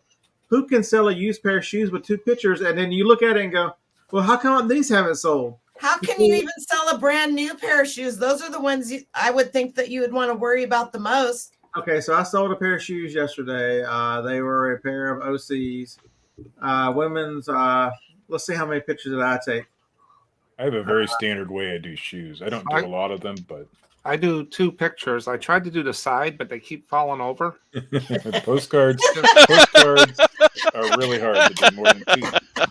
So on those Did you see though? There are also new regulations for sports cards. Are you going to stitch those together so we can wear them for shoes, Mark? Yeah. Yeah, I did. Those shoes had 9 pictures. That was good, Mark. I don't understand how you can do 2 pictures. My eyes are watering. I can't even There tell are how people. you do 5. If you're gonna, you've got 5 sides. You know, all the negative people that you're talking about are the same people who are taking 2 pictures, you know, or 1 picture, or Because they're trying to teach. I saw one the other day, a video had just a ton of views, and he goes, they can list so many items per whatever, and you start watching it and you go, yeah, because you don't do anything to these fucking listings. I can do 100 listings in the hour and they all be shit. And then the next video, none of my listings are selling. I can do this. Nobody wants to hear that. It's because like they I want to put said the in my least amount of last- effort. It's like I said last Thursday in my last video. It's supposed to be about Furbies. You got to get to 71 minutes before I actually talk about Furbies, because there's a lot of talking about stuff that eBay's doing now. When eBay comes out with something new and they're giving it to you, you probably should pay attention, because we all, I don't know if I said it publicly, but in my head, when they came out with the new AI descriptions, I was like, I tried them a couple of times. Here's the deal. Those AI descriptions take everything from your title and your item specs, and they put them in a nice flowery 2-paragraph statement down in your description. Now you have to look at that, because there may be something in there that you don't like the way it's worded, and you can delete it. You don't need to go to Bard and copy all that over and do whatever. eBay has given you this, and I have been using it on every one of my listings that I've been doing the last 2 weeks, because that's something that they want. And it's taking all those item specs and all of that, and it's putting it down in your description for you. Yeah, so that's what I've talked about that for as long as I've been on this channel. Is whenever changes come, and they come twice a year for the most part. Every now and then they'll do stuff like the picture. You can either bitch and moan about it or get busy taking advantage of it. And it's a lot of your, if you are so negative and listening to all these people that all they want to tell you about is the world, the world's coming to an end.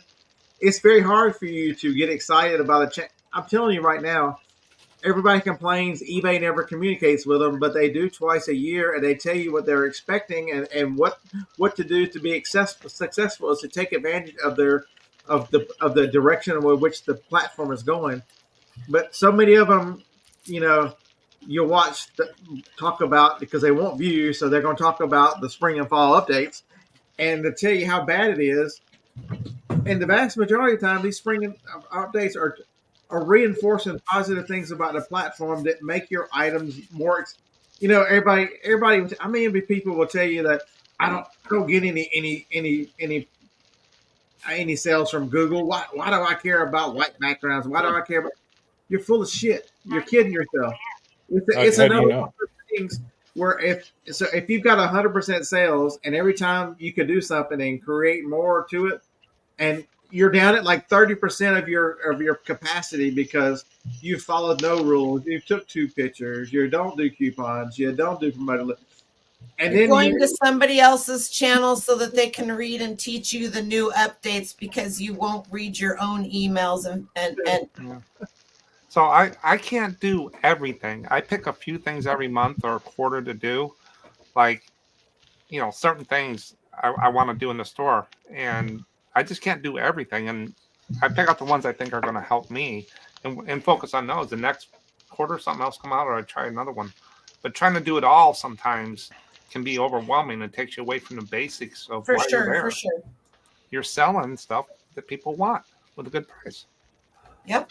It's just absolutely amazing how much damage we do to our own selves, and nobody can look in the mirror.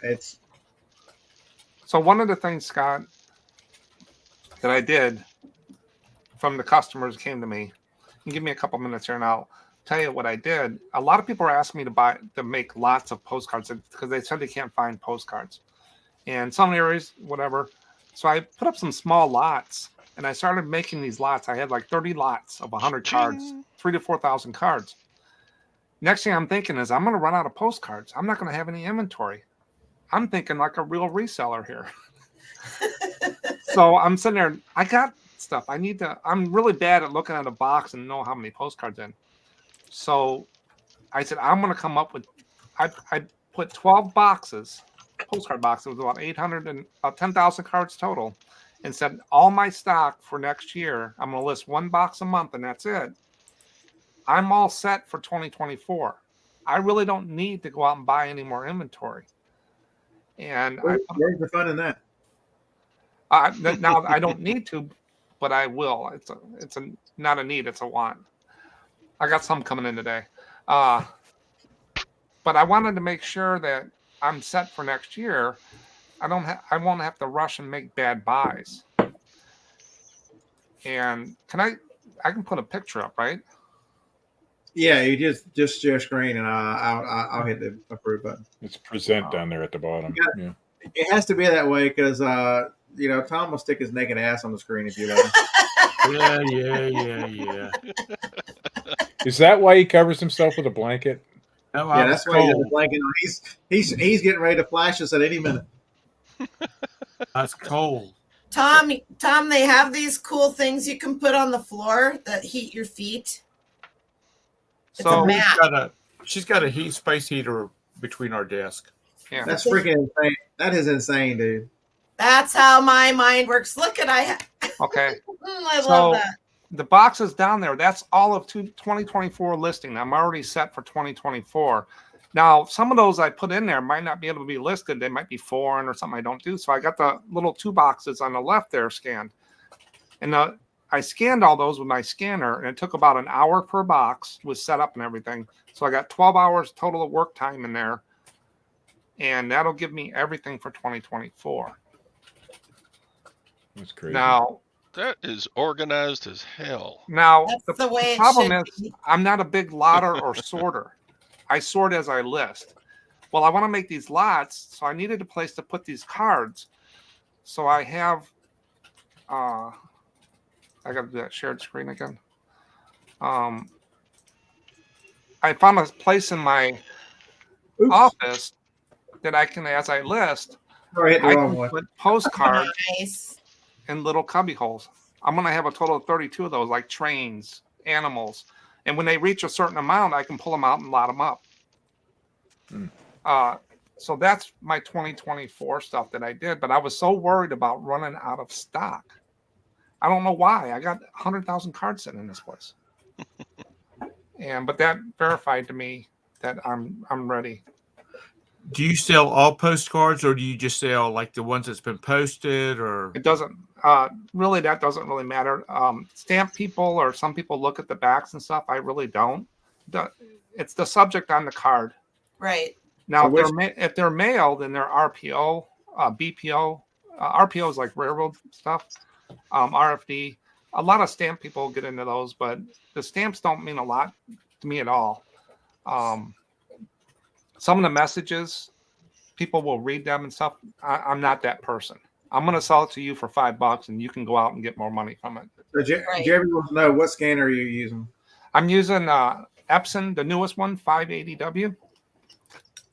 Oh, mine's a 5000W. Mine's up there, and I'm not going to get up and look at it. I have a 400 ES, Epson ES 400. I just got the newest one. It's wireless or USB. The thing's flawless. And then I have a littler one, but I have on my Ko-Fi store. So I sell the supplies, and I have free stuff out there for people ask me about questions. So there's a link to the scanner, the Epson 580W. So I have this store. It's called Ko-Fi. It's like Buy Me a Coffee. In there, I can put stuff in there for free digital downloads, or this is where I put the lots and stuff. I don't put them on eBay. This is for people who watch my videos and resellers to come in. These are lots of like 100 postcards for $25 plus shipping, or 200 postcards, $25.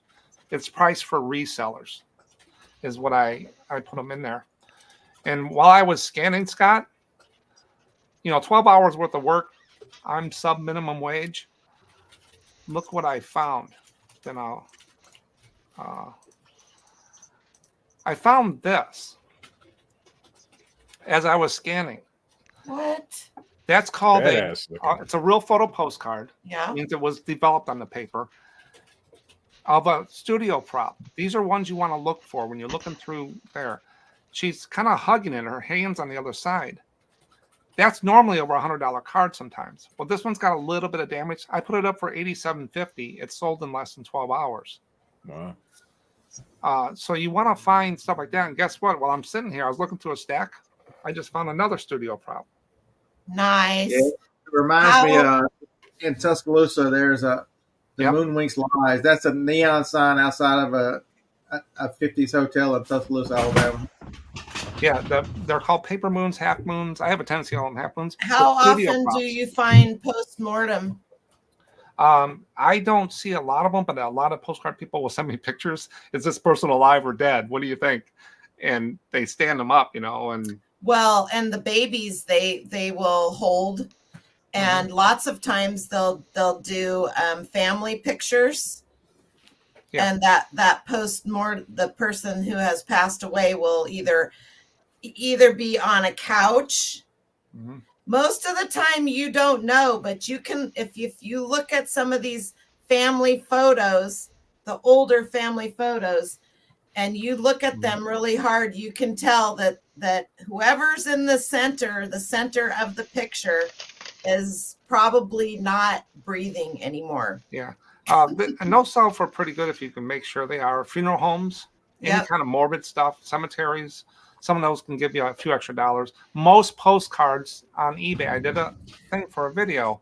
Most postcards listed on eBay is $2 to $5. So this is going to get tougher. I was telling someone. So if you're doing any kind of content creation, I was talking about last night at dinner.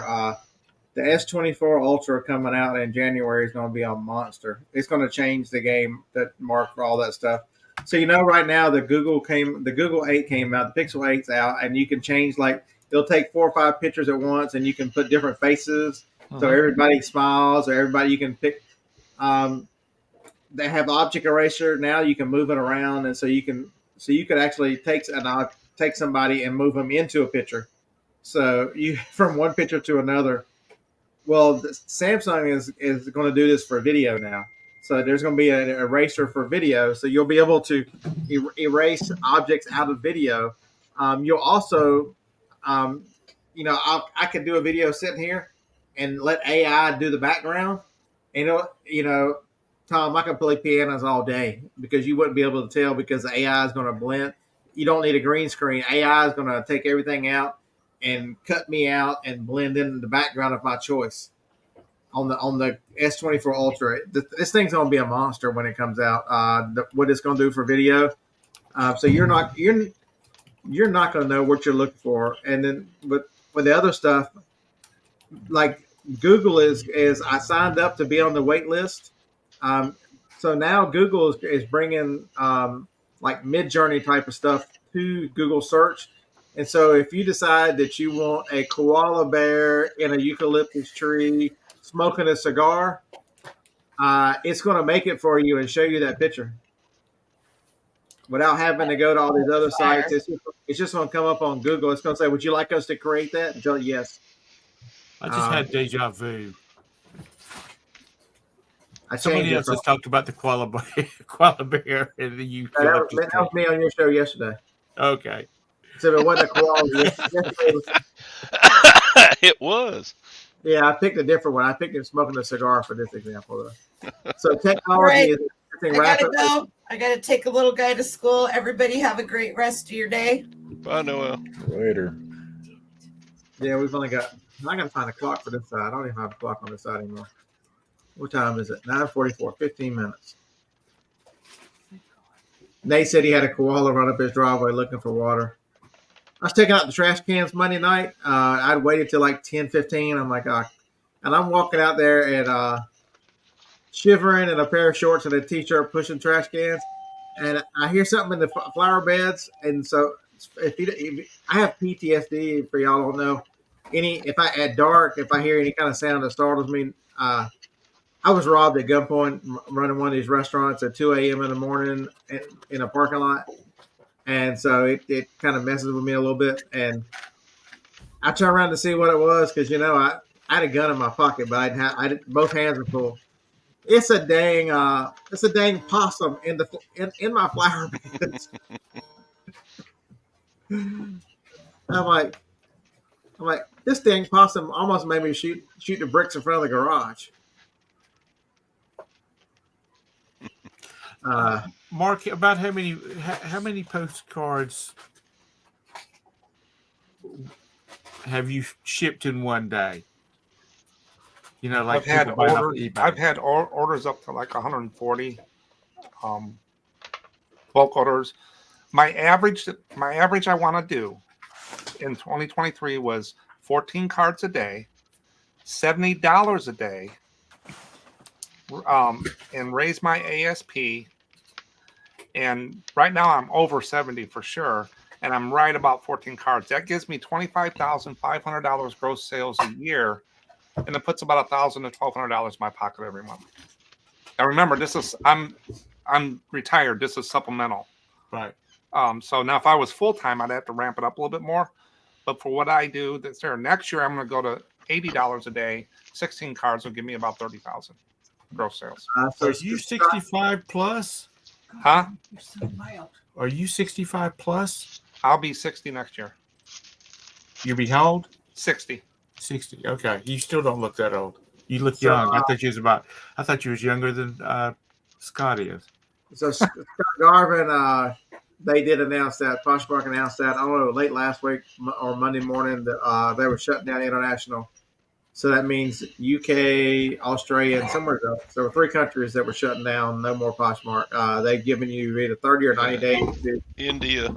They've given you some time to pull your listings to a third-party site or whatever, so you don't lose them. But what was the reason they shut those down? They want to refocus efforts in the U.S. They Not profitable. Not profitable. It's got to be it. Yeah. Not making any money. See, we have so there's a couple of people here from Australia in the chat. The one thing I would tell you is, where we see Amazon is so dominant here, over in Australia, eBay kicks Amazon's ass. And so we look at it and go, well, how can they not be just because it's like it is in one country, it's not the same way in other countries. So Scott said it's really hard to get a foothold in Australia. It's very interesting. I saw a lot of postcards in Australia, and UK and Ireland. So I'd probably go. I don't know how many. I sent them a stamp in an envelope. I'll say you just use a regular international stamp for. Yep, it's $1.45 for one of those stamps. It'll go to most worldwide cities. There's no tracking, so if they say they don't get it or whatever, I have no recourse. But before eBay standard envelope, that's all we did is send it a stamp and envelope. Right. And they say, "What about your metrics?" I've been warned a couple times.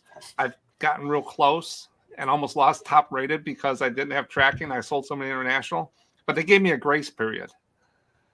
And I'm usually like at 97%. So what do they do? What do you do with your international sales? You have a different shipping where it covers. No, No, I mean, but you have it set up for your call international. So if they order international, they're going to be charged. It's in my shipping policy, and I just put a flat rate $1.75. So those are $1.45. I order them from US.com. There's $1 or so fee, and then I figured the little extra will pay for that one card. I've only had one card this year, with all the internationals I've done. Said I didn't get it, and I couldn't get the guy to wait, and it was the Spain. It's called, folks, if you've never done that, it's just called self-insurance. You're just basically self-insuring. And I don't speak VAT. They pay VAT ahead of time, and these custom offices don't want to deal with a letter. So do you do anything for your more expensive cards? You have a separate business policy that would charge them extra. So if they had that card that you sold for that one would be in a different category, so it would go with insurance. I have a shipping policy called postcards default, that where most of them are. Then I have high price postcards, and that's just calculated, and that just goes anywhere, just like I did with toys. So folks, it's extremely important to know your store and to use eBay systems to your advantage. You don't have to just have one shipping policy. You can have a bunch of them. I think I've got 8 that I actively use, and that's a great example. Mark will be willing, if it's a $5 postcard and he loses it, so what? You lost a $5 postcard, but you get a little more upset. You lose the $50 or $100 postcard. So. I do. Most of I start at $4.75 now is my minimum. I don't sell cards under that, and they're free shipping because I can send it for 63 cents. Where I make the money is when they buy 2, 3, 4 cards, and I ship it for 83 cents. I get the shipping for it. It's all free shipping. And I go, why do you do free shipping? Because people don't want to think, and I started that way, and it just makes it easy. It's built. Then you don't have to worry about combining shipping for people and all that. Because I have the bulk. They get 5, 10, or 15% discount, and that's why I tell them if they buy more, they get a 15% discount. Yeah. So I never, hardly ever refund shipping. So you're saying that I've never once refunded shipping. You make it easier for customers to buy. You make it easier for customers to save, and you encourage this. Damn, that's a novel concept. And then when you come in my store, Scott, you can go down the aisles, categories. If you're from Alabama, you want Alabama postcards, you don't have to look through 40,000 postcards. You can go right to Alabama. And hopefully I put them in the right category. So, hey, J. Rod, hey, Thrift School, welcome to the end of the chat. Thrift School. Lord. We've really been talking today about controlling your attitude, and just to recap for anybody who's made it this far, hey, thanks for hanging out with us. I think this is an important one with the negative attitude of that's just prevalent in social media towards reselling right now, especially eBay. You got to avoid a lot of that. You might have a favorite YouTuber that's, pick and choose the videos you watch of them to make sure that, because the negativity, man, it is a killer, and it is hard to not let that just seep in, and you don't even realize how bad it's affecting you and your performance. Yep. If you want to follow a reseller who I don't think I've ever seen a negative thing on his channel, Thrift School is one to follow. Never seen a negative thing on his channel. Yeah. When I do a video, Scott, if I hit pricing, shipping, what envelope to use, those are the passionate things that I don't get hate or anything like that, but I get people with their opinions and stuff, which is fine, good conversation. But when it gets personal or it gets nasty, that's when, the conversation needs to end, because that's what it's not there for. And let's debate it, but don't have to go radical. Because, never forget, no matter how all these people, when you go to yard sales and stuff, just put it on eBay. Reselling to run as a full-time business is not the easiest thing you can choose to do. And you need to really be at full mental capacity to continue to do it over and over, because it will wear on you. You will find that you spend a lot of time alone unless you are. Hey, Thrift School, thanks so much for the super chat. It's tremendous. It's a tremendous job, but it's also the opportunity. Never forget that it's hard, but hard things are worth it. And the lifestyle, the freedom of movement, to be able to do what you want when you want, is truly. It's hard to measure. To me, it's priceless.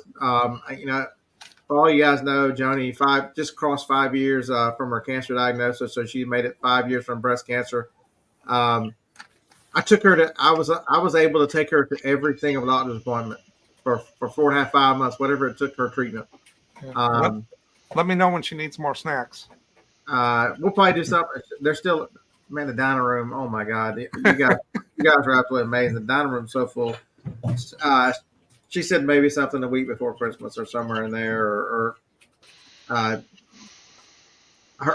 boss is still absolutely amazed at the outpouring of love and kindness. So she has a different partner on Tuesday and Thursday, And before she left, she's like, "Yeah, I just talked to Michelle, and Michelle said, are you sure I don't need to bring snacks today?" She's like, "Oh no, I got this." She goes, "You don't have to bring snacks until at least December." And she's like, "Are you kidding?" And she sent her another picture. She's like, "You've been carrying those now for like 3 or 4 weeks, and there's still that much left." It's truly amazing, guys. It was for a good cause. Yeah. And just think about the reselling in general. Sue is facing cancer that they told her that it will be with her for the rest of her life. Pat Dees was in here this morning. He's fighting breast cancer again, a male breast cancer. If you knew how rare, he was talking about it last night. If you knew how rare breast cancer was, and then on top of that, a recurrence of male breast cancer, it's crazy rare. So does Steve have a YouTube channel? Not currently. He does, but does it have any content from the last 2 years? No. He's a great He's a great teacher, man. He really should put out educational video. He is the radio voice that Steve has, and he breaks things down very well. He should be doing how-to videos for sure. Yeah, I have my notifications on for that, Steve. I'll have to dust it off. Okay, so when I'm done, right now I'm part-time. As most of you, what the hell? I'm part-time, as most of you know. And going back to what you were saying there a minute ago, man, the freedom that I had when I was a full-time reseller, oh my God. I can't wait to get back because what I'm doing now is not so much freedom. Better money temporarily, but not as much freedom. But anyway, as far as the YouTube channel, eventually I'll come back. I don't know if it'll be reselling. What do y'all think about Resell Rabbit? What do I think about John? He's one of the first people I actually followed a lot. I thought it was fascinating when John first started out. He was doing eBay from the back of a minivan, driving back and forth across the country.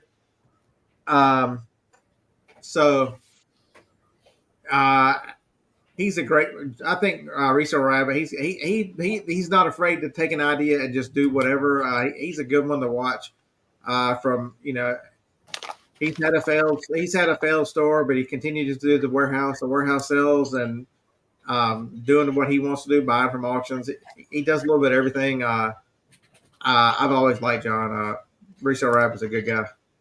I've met him once. I met him in Texas. I have not had the pleasure.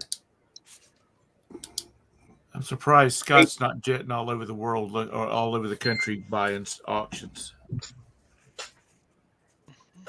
Everybody wants the dry L refills. That's the third dry L refill I've sold in the past 24 hours. That's weird.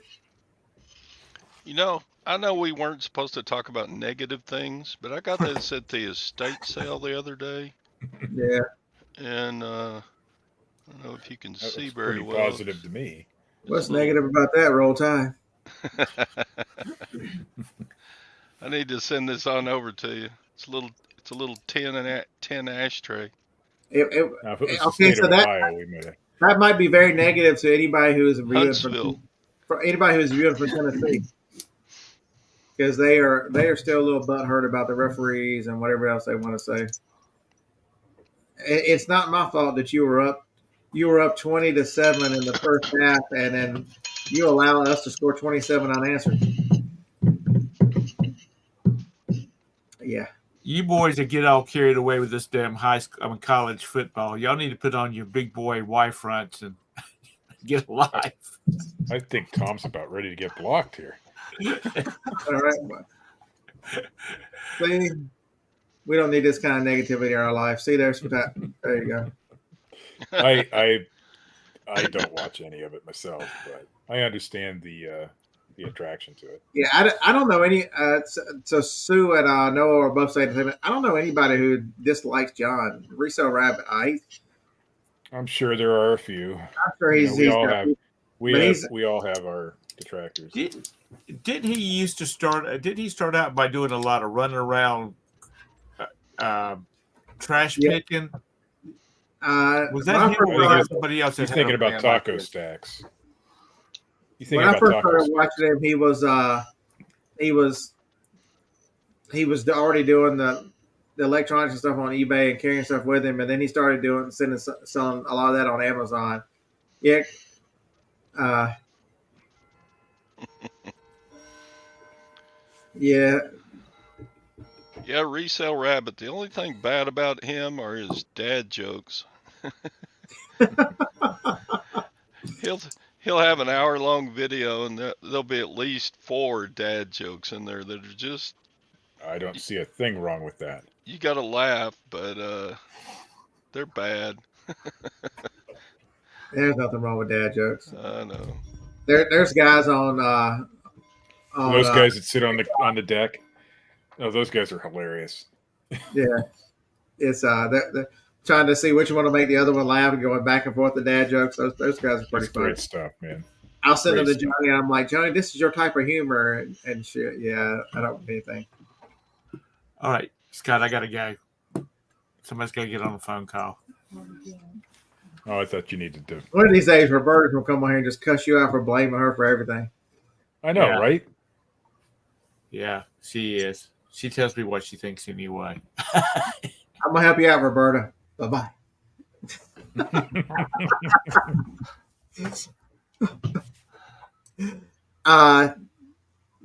When's he ever going to get her a cell phone or something so she has her own? Oh no, RG, I told you no negativity in my chat. What the hell? So RG is still making check RG out. Even though he says those evil words. Fun to watch him. His last video I saw him, he was in a Walmart and down in South Alabama, and just the interaction with the employees is pretty funny. It just reminds you there are a lot of good people that work at Walmart, even though Walmart gets a lot of bad rap. There are a lot of just great people, just a lot of great people in general all over this world. That and there's a lot of not so great ones too. there are a few of them. I have a tendency to let them go. So you know what? 99% of the people I interact with on a daily basis are good people. I'd say even more than 99%. Oh, absolutely. Mm-hmm. And I've done RA in 41 states, and I tell you the same thing. I'm doing a Todd here. Shiny. Oh, they're closing. Copper closing covered down my favorite Rite Aid, by the way. postcards. What's the price of copper? Ugh. Because these are probably worth more in copper than they are. They don't sell for me that much, but they're a company wrapped them called Copper Card.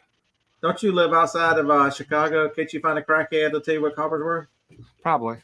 I just go out in the country here. It's where they make all that stuff. Copper's like $4 or $5 a pound. That's what these sell for. It's about $48 if they sell. Yeah, Because you start can't. ripping pipes I in. won't put this in an envelope. I'll put this in a box. So you got to pay the Ground Advantage. So, Mimi, you've got several options for medical insurance for resellers. Hey, Mr. Say, thanks so much. It's man. you know, a lot. You can buy your insurance straight up from insurance companies. That's generally the most expensive route. You can go into the so-called Obamacare market, and that's where a lot of people do. I do neither. I actually don't have medical insurance. I'm with you.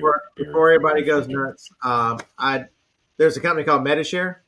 They are a Christian-based self-funded insurance company. They're not technically, you can't call them insurance because they're not insurance, but it functions nearly the same. It just doesn't have a drug card, which I found that my prescription medicine is actually cheaper if I do it at Costco without copays. So that is, I've actually saved money, and it's much cheaper. For my individual coverage is $380 a month. Joni is on Medicaid because she's been disabled since 2011. Because we had some good years there in our state. Even if I go through the healthcare marketplace, the lowest quote we got 2 years ago was $600 a month, which is unaffordable.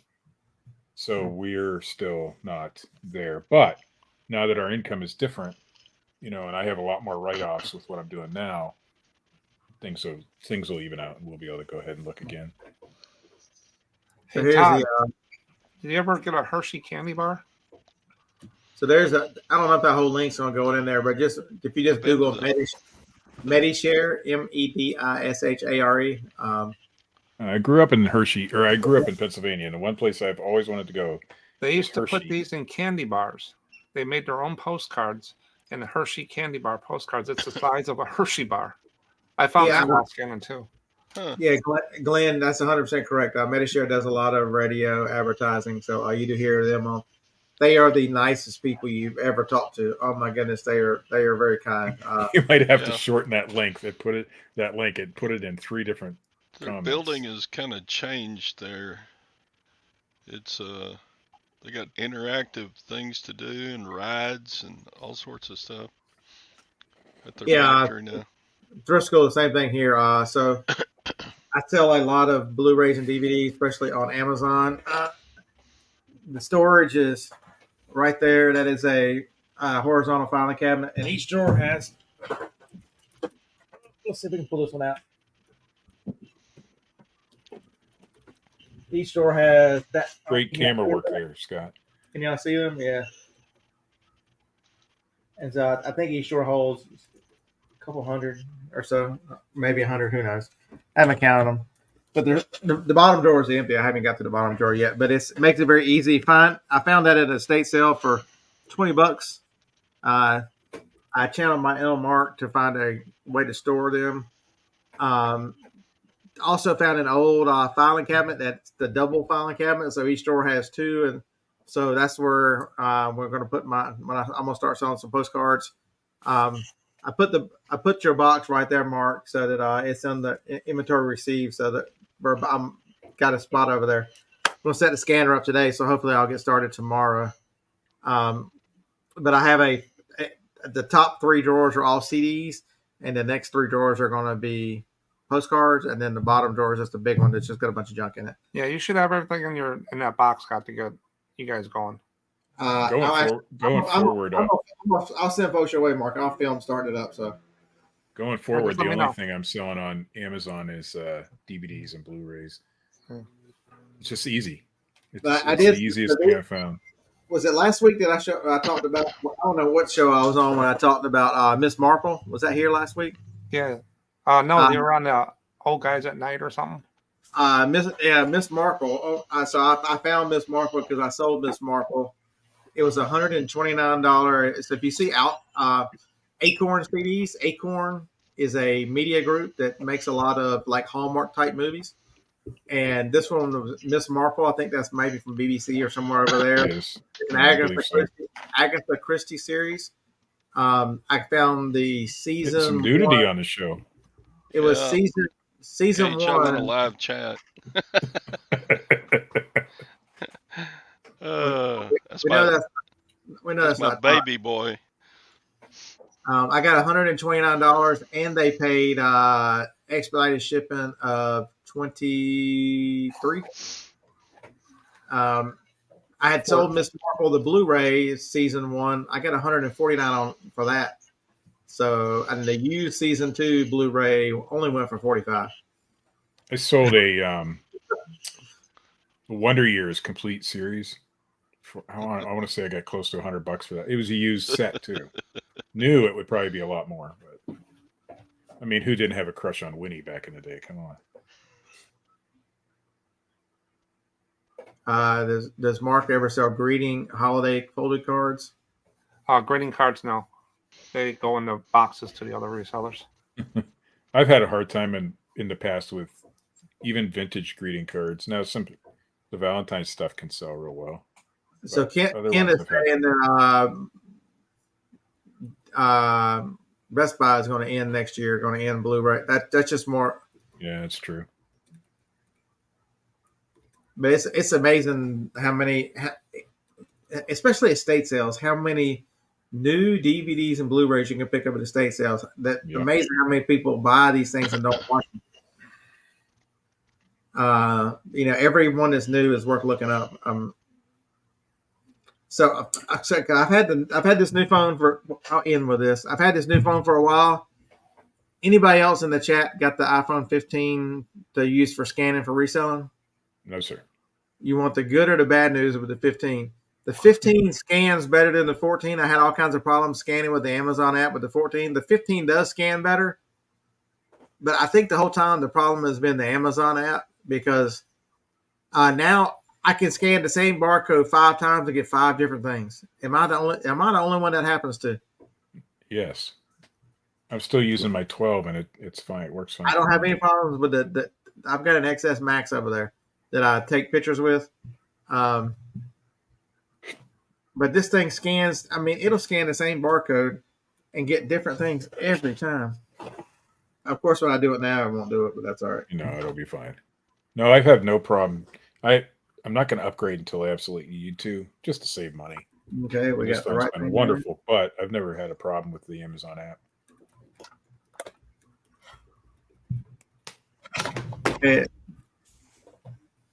Okay, so it happens that one I will have one barcode up here scan the same thing, but I'll be out and about scanning stuff, and I'm like, this sucks. But it is very fast to scan using the picture scanning.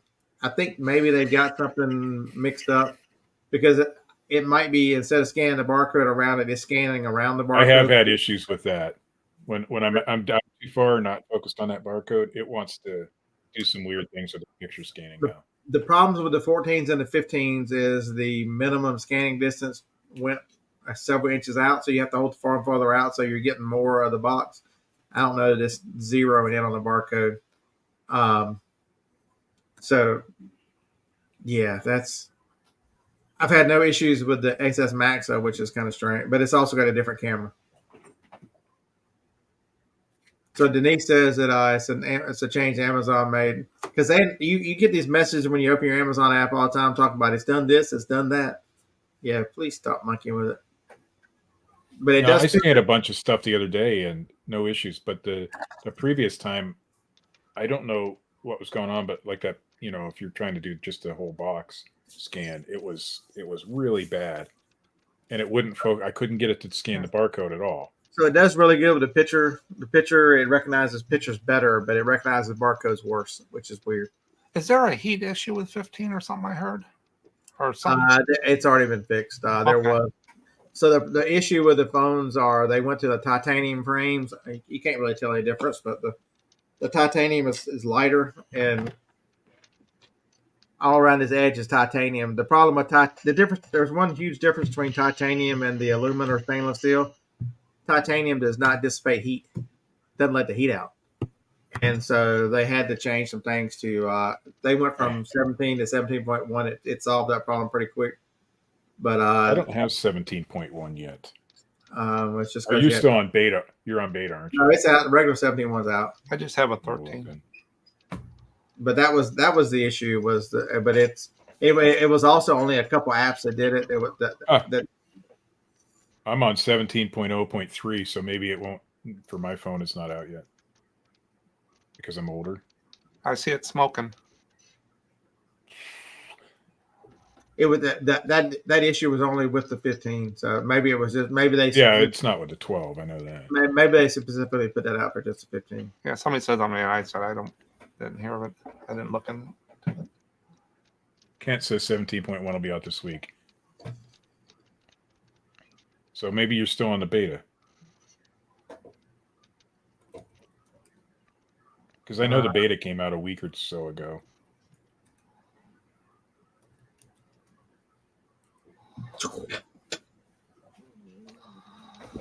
Cutting edge. Mine says the same thing except 17.0.3. Scott walks on the edge. But what they did, it probably is a developer beta. So what they did with 17.0.3 is change the notification sounds for third-party apps, and you can barely hear them. But I hear it's fixed in 17.1. That also fixed the heat.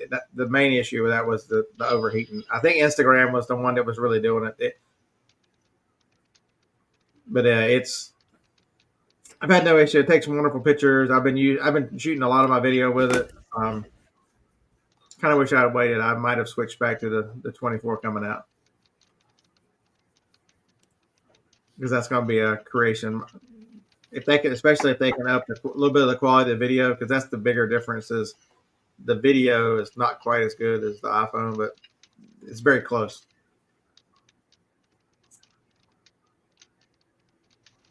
What is your problem today, Kat? Yeah, but Mr. Sadie, the thing about with phones is the way the operating systems are segmented. Just because they're using Android, Android 13 is the latest and greatest. So I think 14 just came out, or just came out with the new Pixels. The amount of phones, not even half of them are on 13, much less 14. The biggest operating is 12 for Android, which is a couple years behind because the manufacturers have to individually implement it. Where Sweet. Apple is Apple, and The hell is that? A headless something. I stupid took thing. That's took Todd's $150 offer on a It scuba looks like diving vest. I saw in San Francisco once. It looks like chaps.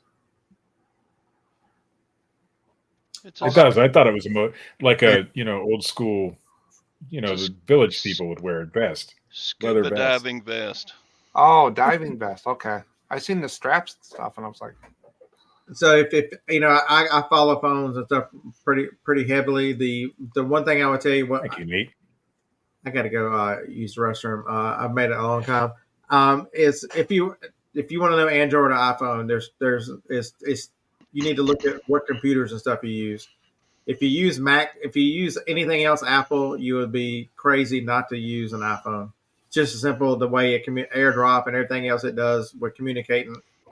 And I have like 7 Apple computers, so it makes sense to have an iPhone. But if you're a PC person and all you use is PCs and that kind of stuff, the Android will serve you What's very wrong well. with you? Just kidding. So that's really the differentiating factor is what other technology you use, so that will blend seamlessly with your phone. Oh, I hear a dog.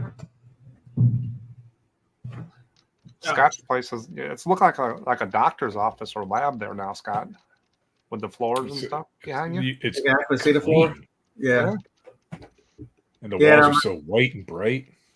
Yeah, I'm not even anywhere through. I gotta finish up today. All right, everyone, have a wonderful day. Thanks for joining us. Hopefully, we've inspired you to clear your mind of the clutter that is negativity and get to work. This is hard work, but it's rewarding.